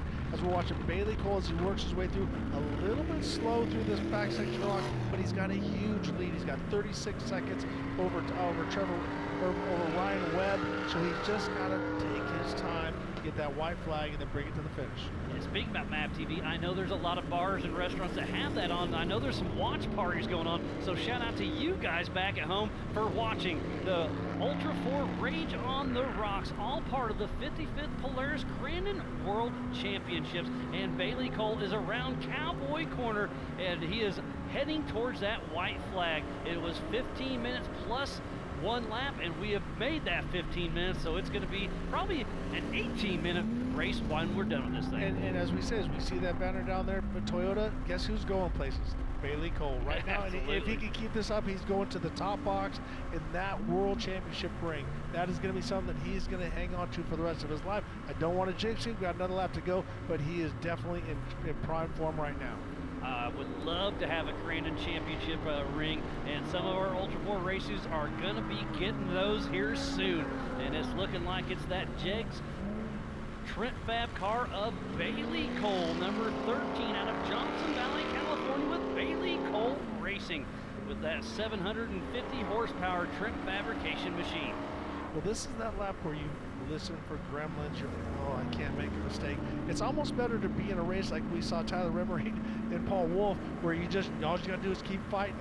And the white flag is out. You see those Yokohama tires putting down the traction through the Brannick boulders for the final time. Bailey Cole out on lap number 6. A great run. We'll see if he can make it happen. To finish first you must finish. How far back is Ryan Webb? Myron did get around Trimp, and so did Bagwell and Brandon Reed. I wonder how much Bailey Cole learned from last night. If you notice, it doesn't seem to be attacking the rocks like he did last night, getting that flat. And that's one of those things. It really wasn't his fault. It's just one of those things, man. You're hitting everything. So, like, you wonder, how am I not getting flats when it comes to racing this kind of situation? Yeah, during practice the other day, I was watching, and there was a lot of right rear flats, but I haven't seen too many tonight. I wonder if the rocks are getting beat down a little bit, or if the drivers are getting a little smarter, knowing where they're at. The spotters reminding them, hey, over here, oh, and there's Brandon Reed, part of the 4500 class with a right rear flat tire. Both rear flat tires we were just talking about. So tough break there. We'll see if he can bounce. He's doing a little rock bouncing back there up the Rage on the Rocks back in Crandon land. Well, he has to get a run at it because he knows he can't crawl. There comes a point where there's rock blasting. You just gotta make your way. and then there's rock crawling where you got to pick your way through it, as we watch Bailey Cole. And on his last trip through the rocks, you can see him bouncing around, taking his time. This kid knows his way through the rocks, and I have to say, very, very impressed with his driving on the short course as well. So great job by him. He's got just a couple more turns to go, and he's going to bring home a ring. And Bailey Cole and that Jegs Trent fabrication machine putting those Yokohama tires to work. He's got just a half a lap to go. He is through all of the hard rocks. It's looking good for Mr. Bailey Cole. That is the son of Dave Cole, the Mr. King of the Hammers, and it's looking like an amazing, amazing weekend for Bailey. Great to see it. Right here, this was the winner last night for the qualifier. This is Ryan Webb in the liquid Molly vehicle. I love that livery. Very old school, very clean, very precise, but he did not have it for Bailey Cole tonight. Yeah, Ryan Webb on screen, the number 71 set of out of Bossier City, Louisiana, with Kryptonite Racing and that Jimmy's 4x4 chassis in that second position. He, like you said, Ricky, he got first last night. Bailey Cole got third, and they are reversing that right now. And I bet you there he is, Bailey Cole, around the barn turn. It is looking good for that young man of Bailey Cole. Well, this is, as I said, one of those things you're thinking about all these different things. Who am I going to thank on the podium? I can't believe I'm going to get this. Wait, hold on a second. I still got racing. a turn. I still got a couple turns to go, but doing a great job. I got to navigate my way around this lapper, try not to get tied up with him, and then bring it home. So great job right now by Bailey Cole with just one turn, one jump. It's been a wonderful weekend for the 4,800 Legends and the 4,500. One more turn to go for Bailey Cole through Calamity Corner, and the checkered flag is out and flying. Bailey Cole officially wins this race. What a great showing by Bailey Cole. And a lap down is Brandon Reed, part of the 4,500 class. So much fun for the Everyman Challenge. We started these classes back in 2012, and they have only grown as Ryan Webb physical second and in class. Man, he beat him by 30 seconds plus. Well, but I gotta say, my hat's off to all these vehicles. They've been running them really hard. I mean, the intensity in this short course is much higher than out of King of the Hammers. King of the Hammers is a completely different animal, but we have that many finishers, a couple laps down, but they're still on the track. And Ryan Webb will be grabbing the checkered flag here in just a moment. It's been a great show. Ryan Webb getting that second position. So much fun. So we're going to step away from the action, and we'll be right back after this.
Machine built to rise to any occasion.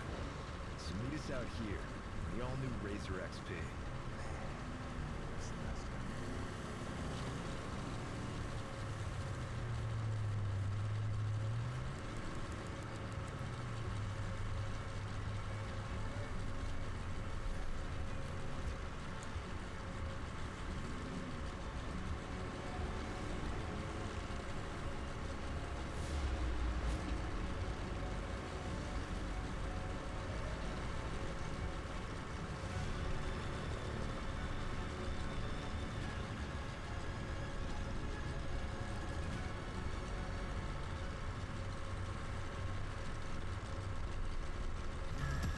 With Vizio's Watch Free Plus, you can choose from over 300 live channels and more than 15,000 on-demand movies and shows. And the best part is, It's built in and ready to stream right from your Vizio Smart TV. Free shows, movies, news, sports, music, and more.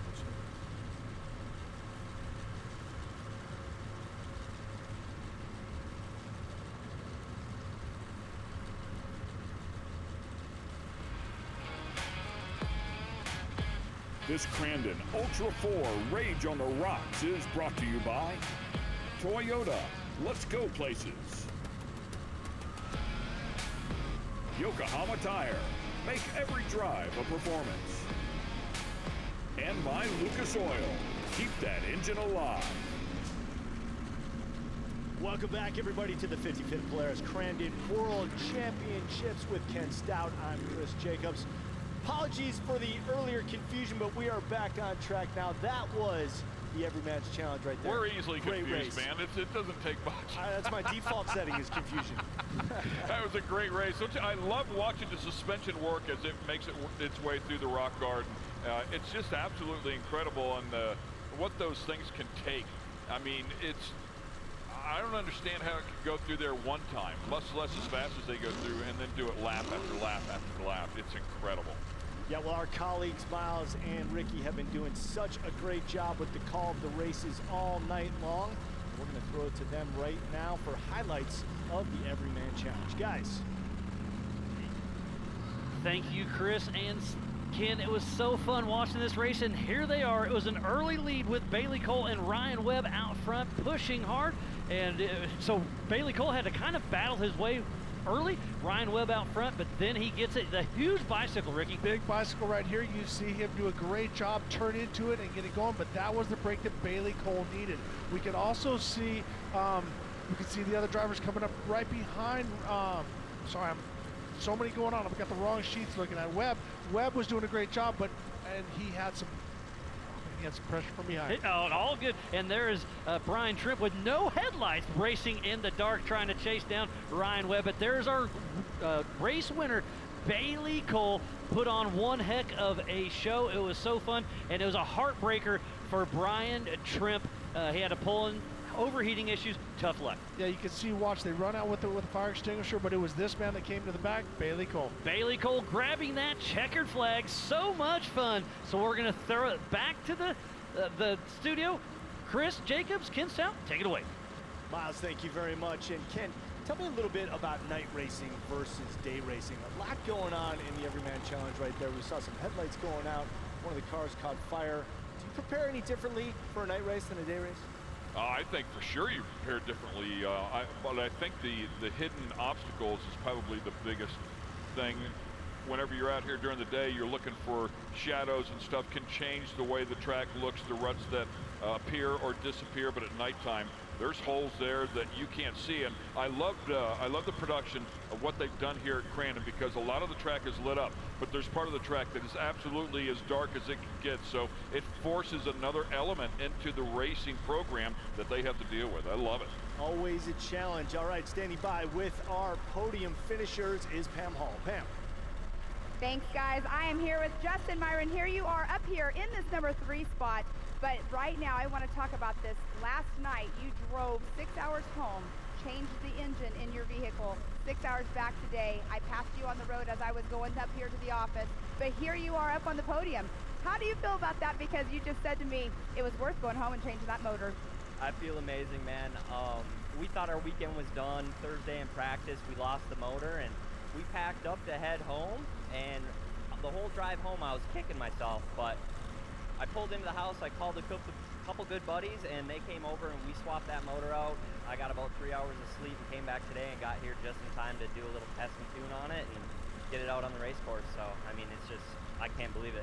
Right there shows perseverance of how hard you wanted to actually race out here at Crandon this weekend. So congratulations on your 3rd place finish. Who would you like to thank?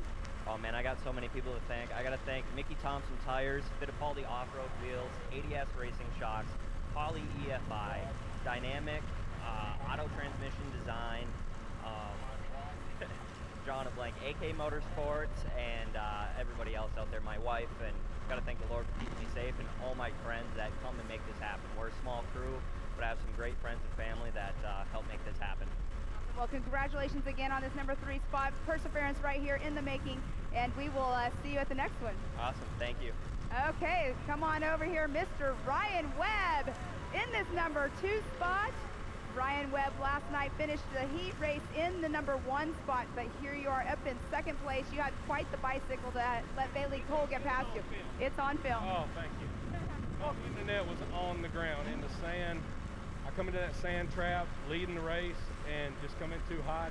Didn't realize the ruts from the UTVs had gotten so deep, and when I cut it, it just bicycled, and I mean, my winning net was literally in the sand, and I cut it and just held it to the floor, and somehow or another it popped out of it.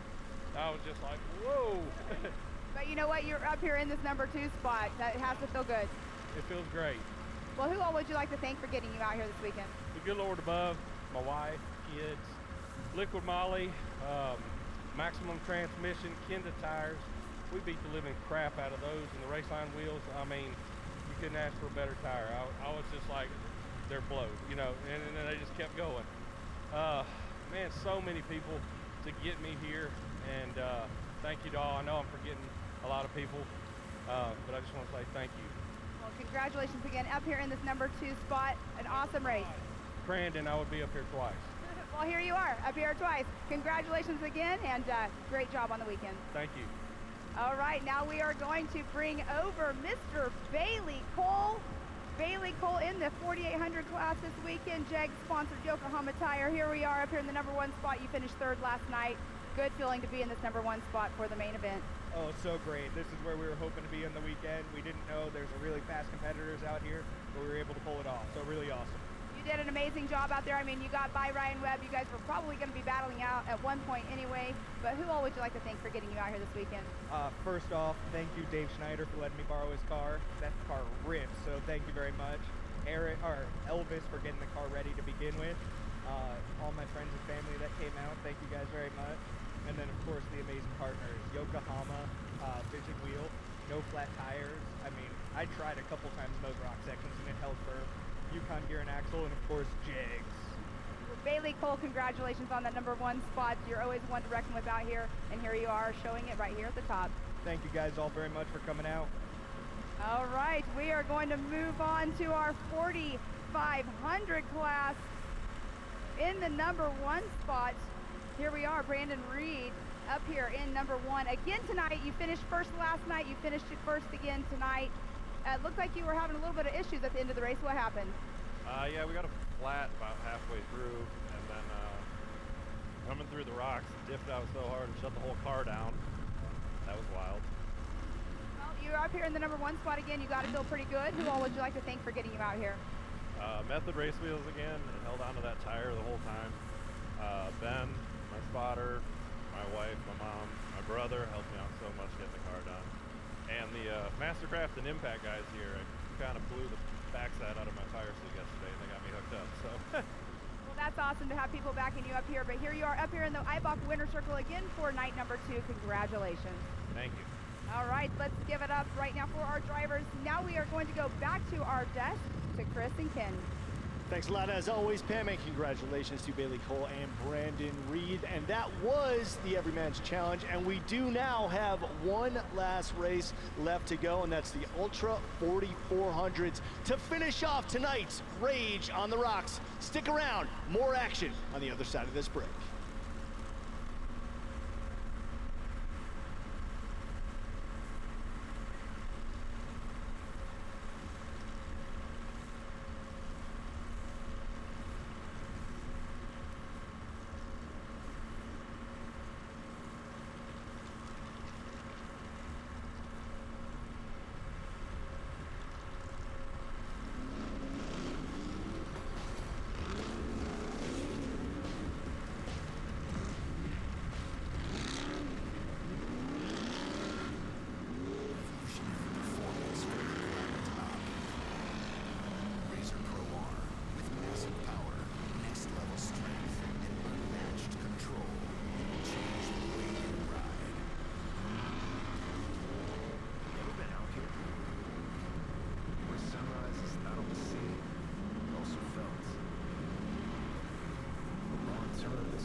This Crandon Ultra4 Rage on the Rocks is brought to you by Toyota. Let's go places. Crown Performance. Know what the pros know. Crown Performance brake lines.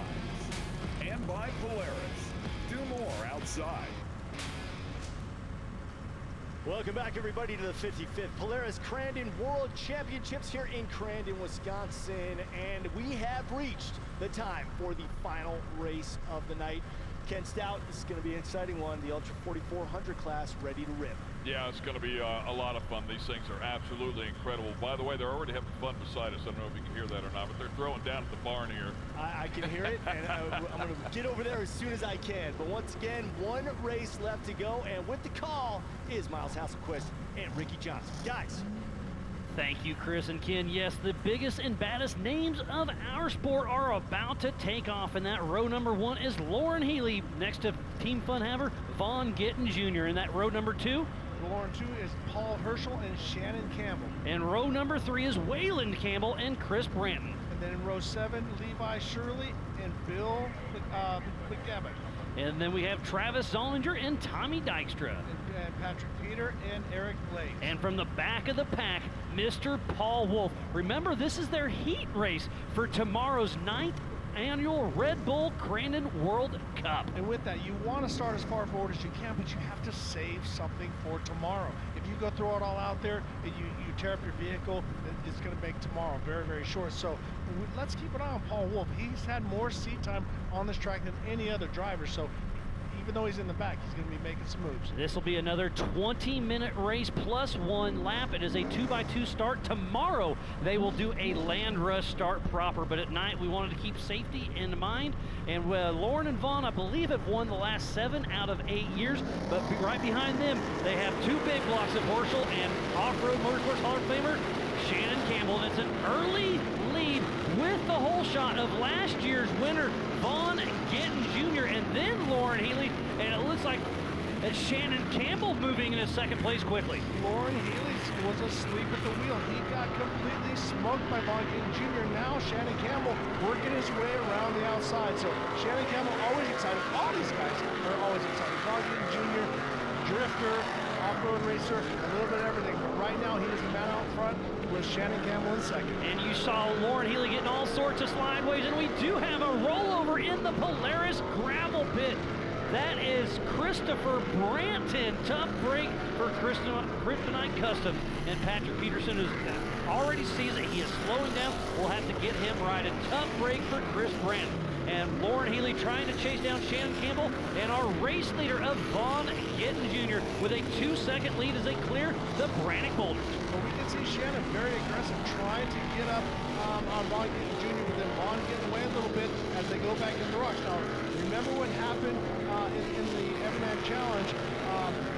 Webb went on 2 wheels there, so let's see what Vaughn Gittin, how he navigates his way through these ruts. And it's absolutely amazing back there for the Ultra4 Rage on the rocks. But let's talk about 3-time King of the Hammer champion and Off-Road Motorsports Hall of Famer Shannon Campbell. He's getting older. He complains about his eyesight, so he was a little bit worried about the lights, about the dust, but he's sitting in there comfortably in that second position. We'll see what happens. This is lap number 1 of this 20-minute race on this 2.5-mile course, and Lauren Healy already showing a nose. Lauren Healy looking inside, but I got to give it to Shannon. He looks healthier and fitter than I've ever seen him look. So whatever he's doing as far as his fitness program, he looks on top of the game. Now, eyeballs are eyeballs, and we've seen him in King of the Hammers with the shield up, with dirt in his eyes. He is a bad man, but right now it's this man, Vaughn Gittin Jr., out in front of that Bronco, showing a way around. Who won this race last year. This is going to be a fun one to watch. And where is Lauren Healy? It looks like Lauren Healy does get around Campbell. Let me verify. Couldn't quite tell. He was right on top of him. These lights are bright. But is Vaughn Gittin Jr. first through the cowboy corner? There we go. He said that in the stereo. James. And it is second place Lauren Healy, and then Paul Wolf moved to third. So Shannon Campbell has moved back to 4th or 5th. So right now it's Vaughn Gittin Jr., then Lauren Healy, then Paul Wolf. 1, 2, 3. here for the 55th Polaris Crandon World Championship for tonight's Rage on the Rocks for the 4400 Unlimited class. And Ricky, what is an unlimited race car? Unlimited. It is, and that is. But now, so when you see the shocks, they have a coil carrier, so the spring is over the top. They have multiple springs back and forth, and then they also have another shock with bypass tube. And some of these, you're going to see some of these people get to the point where they're running active suspension. And look at this. We have Starstream right here, part of Starlink. George and his team are bringing us live racing action from the leader, Vaughn Gittin Jr. We are making history here at the Big House. How cool is this, Ricky? Last night we watched it, Shreddy's car with the Class 11. Wasn't quite as clear and smooth as Vaughn Gittin Jr., but look at how quick he attacks those rocks. He doesn't even hesitate, just right across the top. And we've seen the aerial view of those Brannick boulders, and now you got a first-hand POV, and it shows you how hard these guys and gals are pushing right there through the Box O Tools corner. And you can also see how hard it is for them to see. I don't know which lights he's running. I run with the guys from Baja Designs, but the lighting technology has come so far because you see the white light, you see the yellow light, you get the right combination. Right now, Vaughn Gittin Jr. has the right combo for everything. Tires, motor, 2 lights. And look at those ruts. We were talking to Ryan Webb just a little bit ago, and they're getting dug out, and dug out they are. I love the Starstream. George and his team are putting on a great show. But talking about a great show, Lauren Healy is starting to get closer to teammate Vaughn Gittin Jr. Lauren Healy is definitely a fan favorite here. And he's going to have to fight his teammate. Obviously, they don't want to wreck each other, but all strategy goes out the window. They are here to win. Well, and Lauren is one of those guys that is 10-10s all the time. He never holds back. He's going to go for it 100%. I'm not taking anything away from Vaughn Gittin Jr., but it looks like he has a right rear flat. So Vaughn Gittin Jr. with a right rear flat, that is going to hurt him. And now Lauren Healy has worked his way into the lead. Now he's going to have to go into that pit and change. Now they can run a liner that's going to help hold it up, but there's no way you're going to run 15.5 minutes on a flat tire. That is going to change this race tremendously. Tough break for Vaughn Gittin Jr. So right now we've seen some amazing battles between Lauren Healy and Paul Wolf, and I think we will see that once again tonight. And I assume we'll see Vaughn slowing down to go to the hot pits. He stays on. I'm very surprised by that. Yeah, I honestly, because he's got to get that change and work his way back up to the front, because if he loses that tire, he goes around the brake lines and stuff like that, he's going to have some trouble. As you can see him going off the jump, he wants to send it to one side or the other. And actually, it's really hard to keep the truck straight. We have a big crash.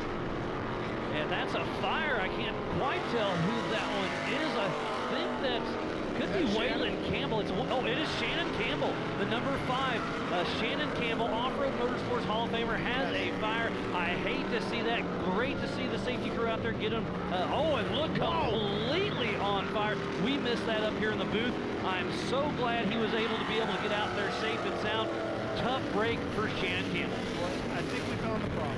There it was. There it was. It looked like a transmission, because when it's that hot and it's that low and it explodes like that, a lot of times it's a transmission. So tough break for Shannon Campbell. Might have been a dip, we're not sure. But right now, it is Lauren Healy out in front. He's already got an 11-second lead from Vaughn Gittin Jr., who has a flat. But look at who is in 3rd place. Yeah, Paul Wolf, he has done an amazing job with Ultra4 all weekend long. So let's kind of run through this. We have Lauren Healy out front, Vaughn Gittin Jr. in 2nd with a flat tire. Then Paul Wolf, Shannon Campbell, we saw him pulled over. So that's going to move up Paul Horschel, Bill McGibbon, Levi Shirley's in the mix, Tommy Dykstra, Travis Zollinger, Eric Blaze, Patrick Peterson, and Christopher Brandt. So it is actually Waylon Campbell in 4th. I apologize. I saw the Campbell name. I mixed it up. So Waylon Campbell is in 4th. Then it's Paul Horschel in 5th. And then we see Vaughn Gittin Jr. with a flat, and we see Wolf working his way back and trying to get by. Paul Wolf has a right rear flat as well. So 2nd and 3rd both with flat tires. So that's going to set up Waylon Campbell extremely good for this race. Tough break for Vaughn Gittin and Paul Wolf with right rear flat tires. This is going to change this race dramatically. Now you can see how the tires coming apart. The liner is still holding it up a little bit, but you can see that carcass is coming apart, and that's where right here Campbell Waylon wants to get right around and keep it moving, but it's going to be hard for Wolf to make it out of this section. So do you think the hot pits will be exciting right now with Von Gittin and Wolf in there? I think they have to change it. We still have 13 minutes to go before that white flag comes out. There is no way that Wolf is going to make it around on just a rim, and that tire was just about at that point, so he's going to have to come in and make a change. This is not like NASCAR. You're dealing with a 40-inch tire. They're heavy. They are very heavy. Sometimes it takes two guys to get the tire back on. So right now, we're watching Lauren Healy as she comes down the front straightaway. Now there you see, sorry, that was Waylon. Yep, Waylon Campbell, physical third. Did Vaughn, I should have been paying attention. Second now. Did Vaughn pull off in the pits? So right now, Waylon Campbell has worked his way up to third. Now, I'm not sure. Yeah, that is Paul Wolf, and there is Von Gittin So Jr. on the rim. Both of them have right rear flats completely gone. Wait, so Von that's Gittin does not have a right rear flat. He doesn't have a tire. He doesn't have anything.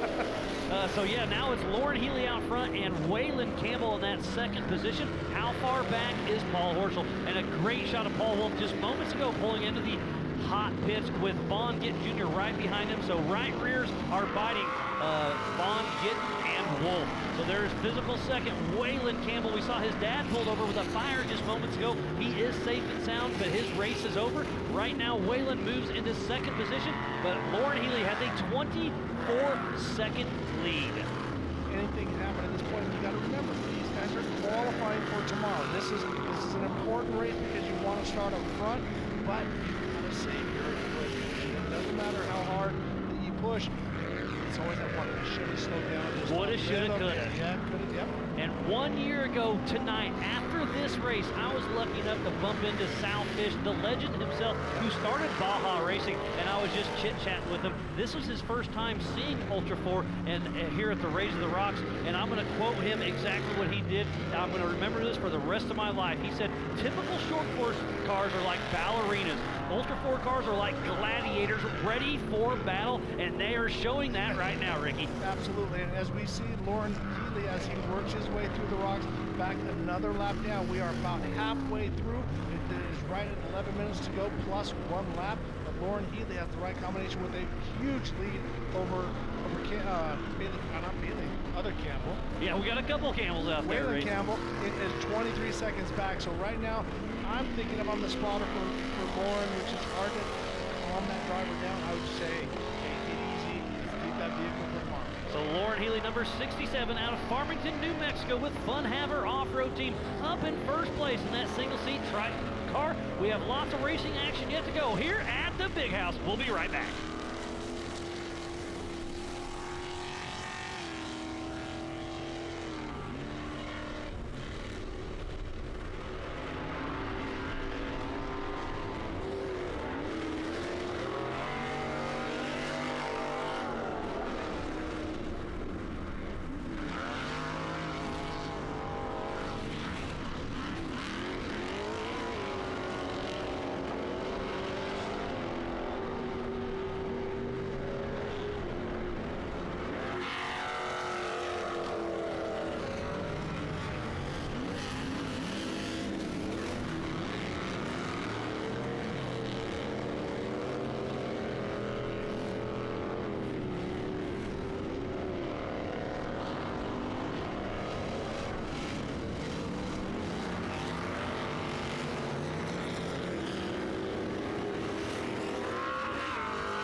let's go places. Buzz Electric Bicycles, buzz through life. And by El Bandito Yankee Tequila, break out the Bandito. Welcome back, world, to MAV TV, where we are making history for the 55th Polaris Crandon World Championship here with Ultra4 with Rage on the Rocks, presented by Toyota.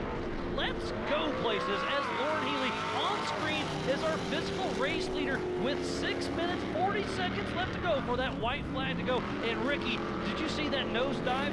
The track is really starting to deteriorate. Well, as these 4400s, as they start to work their way through with the 40-inch tire and all that horsepower, they're digging the track up worse and worse. And as they go through, they can't see the bottom of those holes. They jump in, and as you can see, Lauren Healy attacking the track very, very aggressively.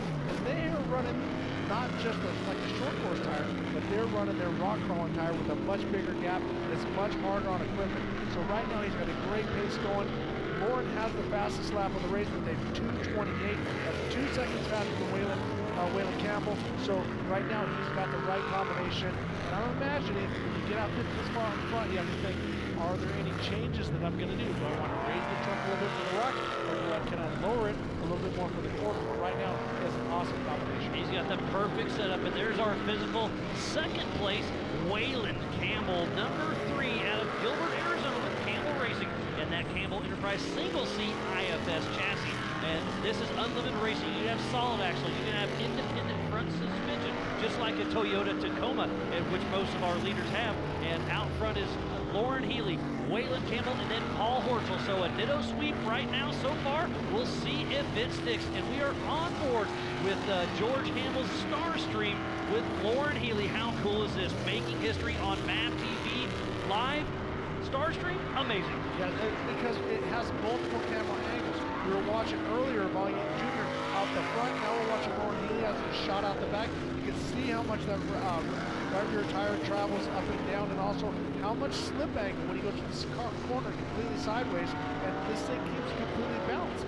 These rock crawling, I'm going to say these rock racers in the past couldn't go this fast in the corners because they had rock crawling technology. Now you have a combination of everything. Yeah, it's absolutely amazing. And we used to try to make a rock crawler go fast and all that. I mean, I call these cars the Swiss Army knife of off-road. We can race King of the Hammers, NorCal, out in the Badlands, Vegas to Reno, Kentucky. Here at the Big House, we can go through mountains, short course, jumps, tight trees, mud, dust, desert, whoops. These cars can do it all and do it all well. And that's exactly what our race leader, number 67, Fun Haver Off-Road, Lauren Healy, out front with a commanding lead. And I love the combination. He's got the yellow lights down low that's going to soften the light on the dirt. He also has the light bar up top, so that lets him see a little bit of distance. Now, a lot of times when we run the trucks at Baja, you have a lever that you can take your lights up and down. You can adjust them back and forth. I'm pretty sure he might have an actuator on that top light bar, so if you can see how it's pointed down a little bit, and once he gets to certain sections, he can raise it up. But I'm telling you, he's busy. He ain't doing much anything other than driving forward at this time. Yeah, 3.5 laps it looks like it's going to be on this 20-minute race plus 1 lap. 3.5 laps to go for Lauren Healy. To finish first, you must finish. He has to keep this Triton Engineering Ford Performance machine on the money. That Monster Energy car is looking good, Ricky. I want to throw a shout out back to rounding out the top 5. That's Travis Zollinger. He was really tired. He said he took a beating in his first 2 side-by-side races, and now he's out there. He's worked his way up into the top 5. So great job by him. And right in front of him is Levi Shirley, then Paul Wolf in third, Waylon Campbell in second, and our race leader, Lauren Healy. And we can see on our ticker on the bottom left, Vaughn Gittin is definitely down with Paul Wolf having to change those right rear tires. Tough break. But remember, this is tonight's qualifier for tomorrow's 9th annual Red Bull Crandon World Cup. Tomorrow is when all their checks, all their rings will be handed out. But let's remember what Paul Wolf did. He started on the last row, and he was up to 3rd place within 2 laps. So he's definitely going to be someone that we want to keep an eye on. And also, we still have a few laps to go. There could be a couple people dropping out, but that hopefully we can get Paul Wolf in the top 10, as well as Vaughn Gittin Jr., because we're going to see some great racing tomorrow. Oh, it's going to be amazing. And tomorrow is the traditional Land Rush Star into Potawatomi, turn number 1. It's going to be a heck of a show tomorrow for the 9th annual Red Bull Crandon World Cup. I can't wait to watch Ricky Johnson and Ken Stout call tomorrow's show. It's going to be amazing. One more lap in the books.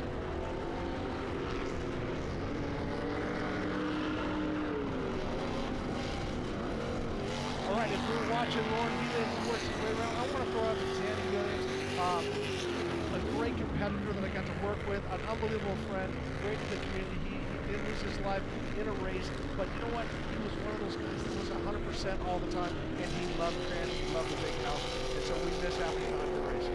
Thank you, Ricky. I couldn't have got through that, but yeah, see, the man above is definitely watching his friends out here battle. So what a great run. That was Levi Shirley going. And it looks like this is our race leader, Lauren Healy, and it is Fun Haver Off-Road. Lauren Healy is doing some great things.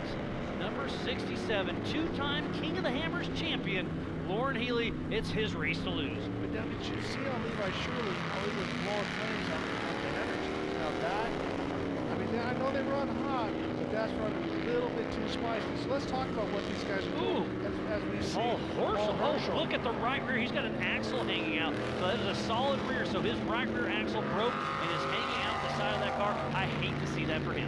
He has got no rear drive because that axle is pulling out, so he's just got to try to get it off the course.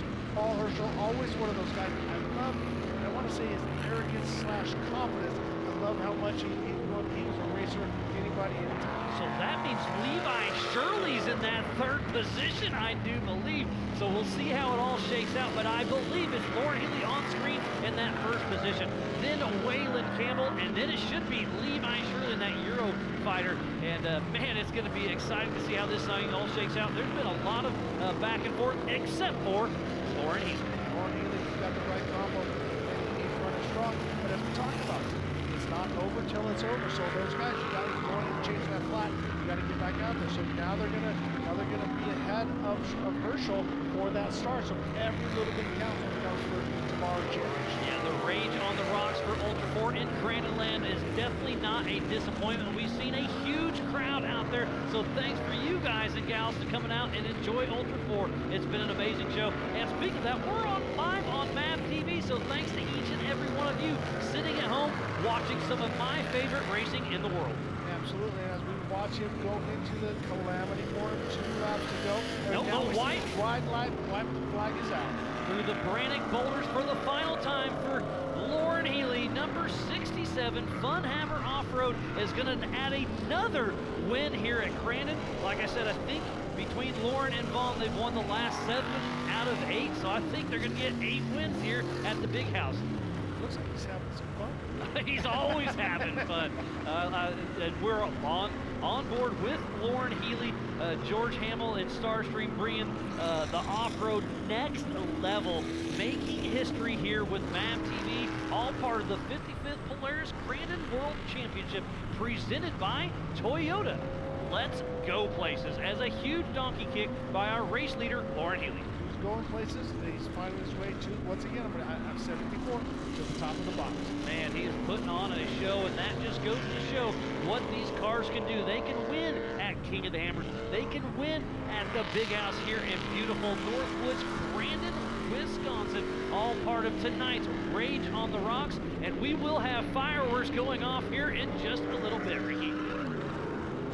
So Lauren Healy navigating his way through the rocks one last time, got some lappers in front of him. He didn't want to get too close. I imagine he could have chased him down, but if something happens, they get back into you and you get stuck. So very, very smart racecraft by Lauren Healy as he works his way down to Cowboy Corner one more time with a couple turns to that checkered flag.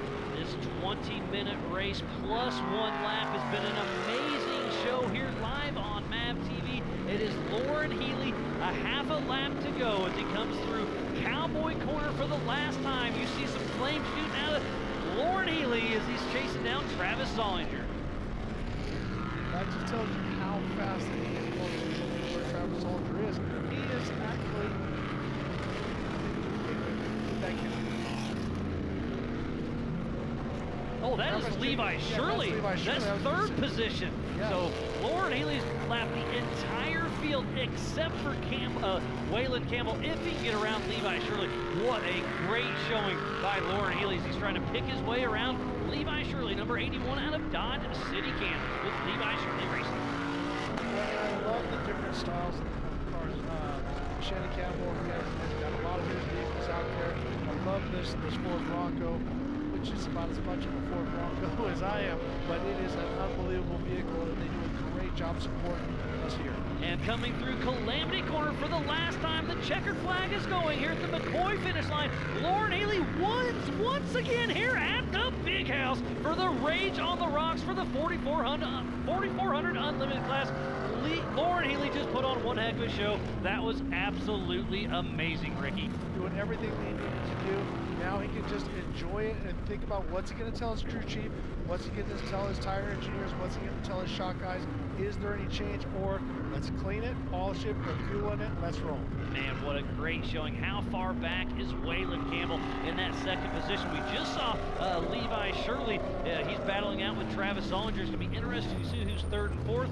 But Waylon Campbell, I believe, should be coming through here very soon. But right there, Fun Haver Off-Road, Nitto Tire, Monster Energy, Lauren Healy is looking good.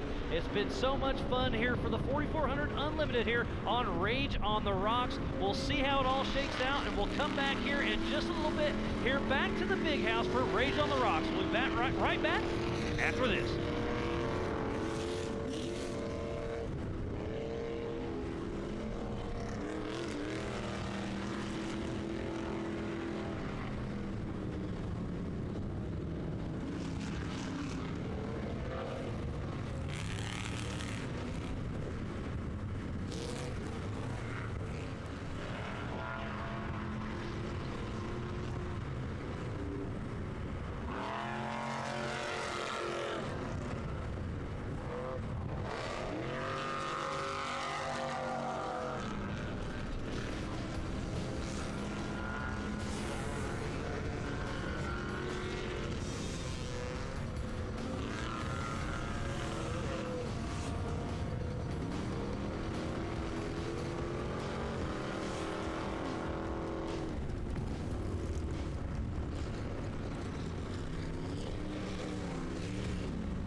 Performance from the ground up.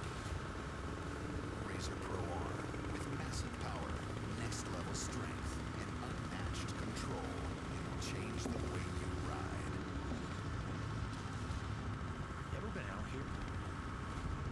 Where sunrise is not only seen, but also felt. Wrong turns.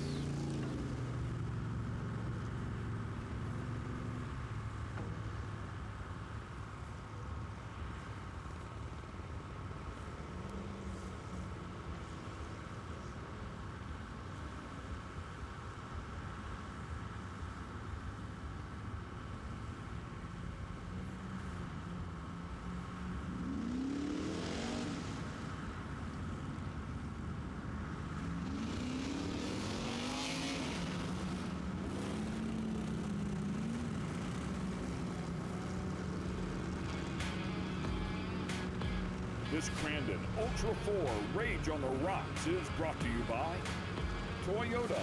Let's go places. Yokohama Tire. Make every drive a performance. And by Lucas Oil. Keep that engine alive. Welcome back once again to the 55th Polaris Crandon World Championships presented by Toyota. Let's go places. And wow, was that an exciting race. Chris Jacobs here with Ken Stout up on the stage. A little bit of everything in that race. The most important thing, I think, Paul Wolf finally defeated by my good buddy Lauren Healy. Well, yeah, he's been tough to take down, huh? Started in the back of the pack there and was making a bit of a run, but I love it because, I mean, those are the biggest names in the business right there with the best equipment in the business, and you think maybe you see Yvonne get a good start and he's going to drive away with it. Not necessarily the case, right? So anybody out there can win inside of that category. It was proven here tonight. Absolutely great hole shot by Vaughn. His teammate right next to him, Lauren Healy. Lauren passed him, I think, on the second or third lap and never relinquished the lead. What a fantastic race by him, and most importantly, preserved his ride for tomorrow's races. I think I don't remember. I think it was Shannon Campbell who was right behind him on the start, and I heard Ricky Johnson say it. You know, Lauren Healy was dead asleep whenever they threw the green flag, right. Yep. And I think Campbell ran into the back of the car, almost ran into the back of the car. If he could have darted to the left, maybe got around him. But it's funny how things work out, right? Off to a slow start, but he ends up strong. Well, you know, it's not how you start, it's how you finish. It's how you finish. That's exactly Lauren right. Finished at the top of the heap. So great race, a full evening of exciting races, and this all sets it up for the coup de grace tomorrow. Yeah, that was the precursor to the big one tomorrow, and of course we heard Miles talking about the Land Rush start there for this 4400. Unlimited, keyword unlimited right there, right? So the best of the best, and that equipment is just so cool to watch it do what it is capable of doing, and those drivers are capable of putting it through its paces for sure at speed and not crash. So it's a lot of fun, and a lot more of it tomorrow. Absolutely. Congratulations once again to Lauren and Fun Haver Racing. And with the highlights of that race here, once again, as Miles Hasselquist and Ricky Johnson. Thank you, Chris and Ken. It was a great shot. And Ricky, there's Lauren a little bit asleep on the wheel. Right there, and Vaughn Gittin Jr. out in front, and then next thing you know, it lit a beast inside Lauren Healy. He put his foot to the floor with that Pro Power, and he worked his way up to the front. We had a little turnover at the beginning of the race. No harm, no foul. But this is unbelievable shot from the Starstream with Vaughn Gittin Jr. out in front. But here comes Lauren Healy. You see Vaughn Gittin Jr. has that right rear flat. And that's where this race was over for Vaughn Gittin. Tough break for him, but teammate Lauren Healy does get around. And there's another right rear flat of Paul Wolf, and that gets that second position for Wayland Campbell. It was a fight to the finish. It was amazing. Lauren Healy took it away. Lauren Healy got out in front and never looked back. He lapped everybody but the top three. And Lauren Healy grabs the checkered flag once again here in Crandon. And Pam Hall is down there with him. Pam, take it away. I am here with third place finisher Travis Zollinger. You are in a completely different style of vehicle of who you were out there racing against. You are actually in a UTV that you built. How is it being out there with these guys with all that horsepower? Well, this is Polaris country, so let's hear about it, huh?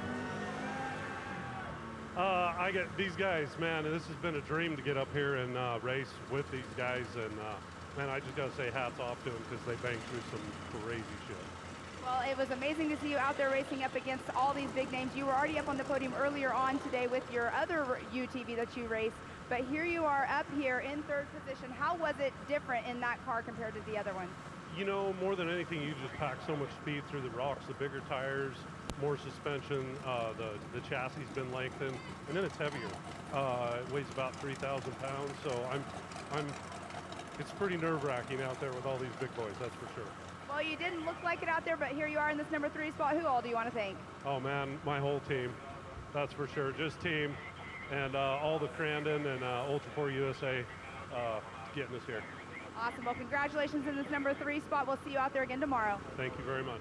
All right, we're going to move Mr. Travis Zollinger out of the way. We're going to get on over here in our number 2 spot, Mr. Wayland Campbell. Here you are up here at second position at Crandon. How do you feel?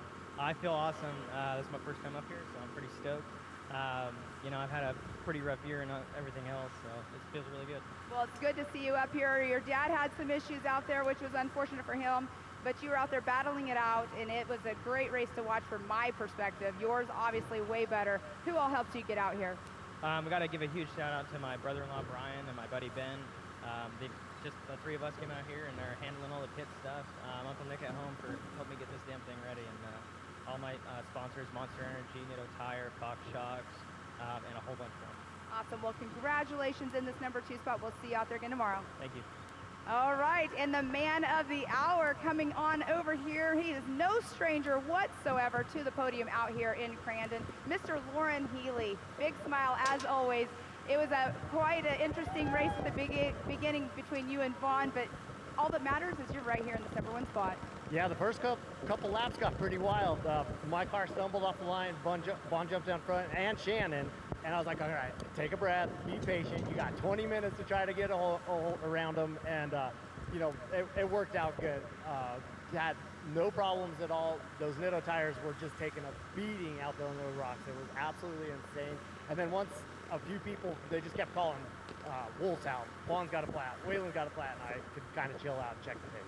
Time for you to take a breath and just, you know, to run your own pace like you were just saying. But I know it takes a whole army out here. You have an amazing team. All of the Fun Haver team as well. So who all would you like to thank? Yeah, huge thanks to my family and our crew for always having an amazing car for us. All our awesome, amazing partners. That Ford Bronco was out there ripping all day long. Monster Energy, Pennzoil, Optima, Mike Kim over at Fox Shocks for giving me an absolute rocket that just shreds out here. So yeah, we have a great list of partners. Well, tonight was setting you guys up for your starting positions tomorrow. It will be a land rush start tomorrow as well. So tomorrow, let's see if you can back up tonight's first place finish. Yeah, that's the goal. Awesome. Well, congratulations. Let's give it up for our 4,400. We are going to now go back to Ken and Chris. Thank you very much, Pam, and congratulations, Lauren. And that caps off an amazing evening actually, of racing here at Crandon. Ken, what a night. It's been a lot of fun, and I have to retract my statement, right? I said Lauren was sleeping. He clearly was not sleeping. The car stumbled, so my apologies to Lauren. A great driver for sure. But, man, what a great night of racing. And, of course, we're looking forward to tomorrow as well. An entire day of incredible racing out here. Short course off-road racing at the Big House on Labor Day. Awesome stuff. Absolutely, and as a light drizzle begins here in Crandon, appropriately enough, the weather held off for all the racing to Perfect be complete. timing. Gonna cleanse us tonight as we come back for a complete day of racing tomorrow. So come right back here to MAV TV, 11 a.m. to 1 p.m. Eastern on Big MAV TV, 1 p.m. to 3 p.m. Eastern on the MAV TV app. That's worldwide, by the way. And then back to MAV TV, 3 p.m. to 7 p.m. Eastern. So we have 8 hours of off-road racing action right here at the 55th Polaris Crandon World Championships, presented by Toyota. Thank you very much for joining us. We'll see you again tomorrow. Good night.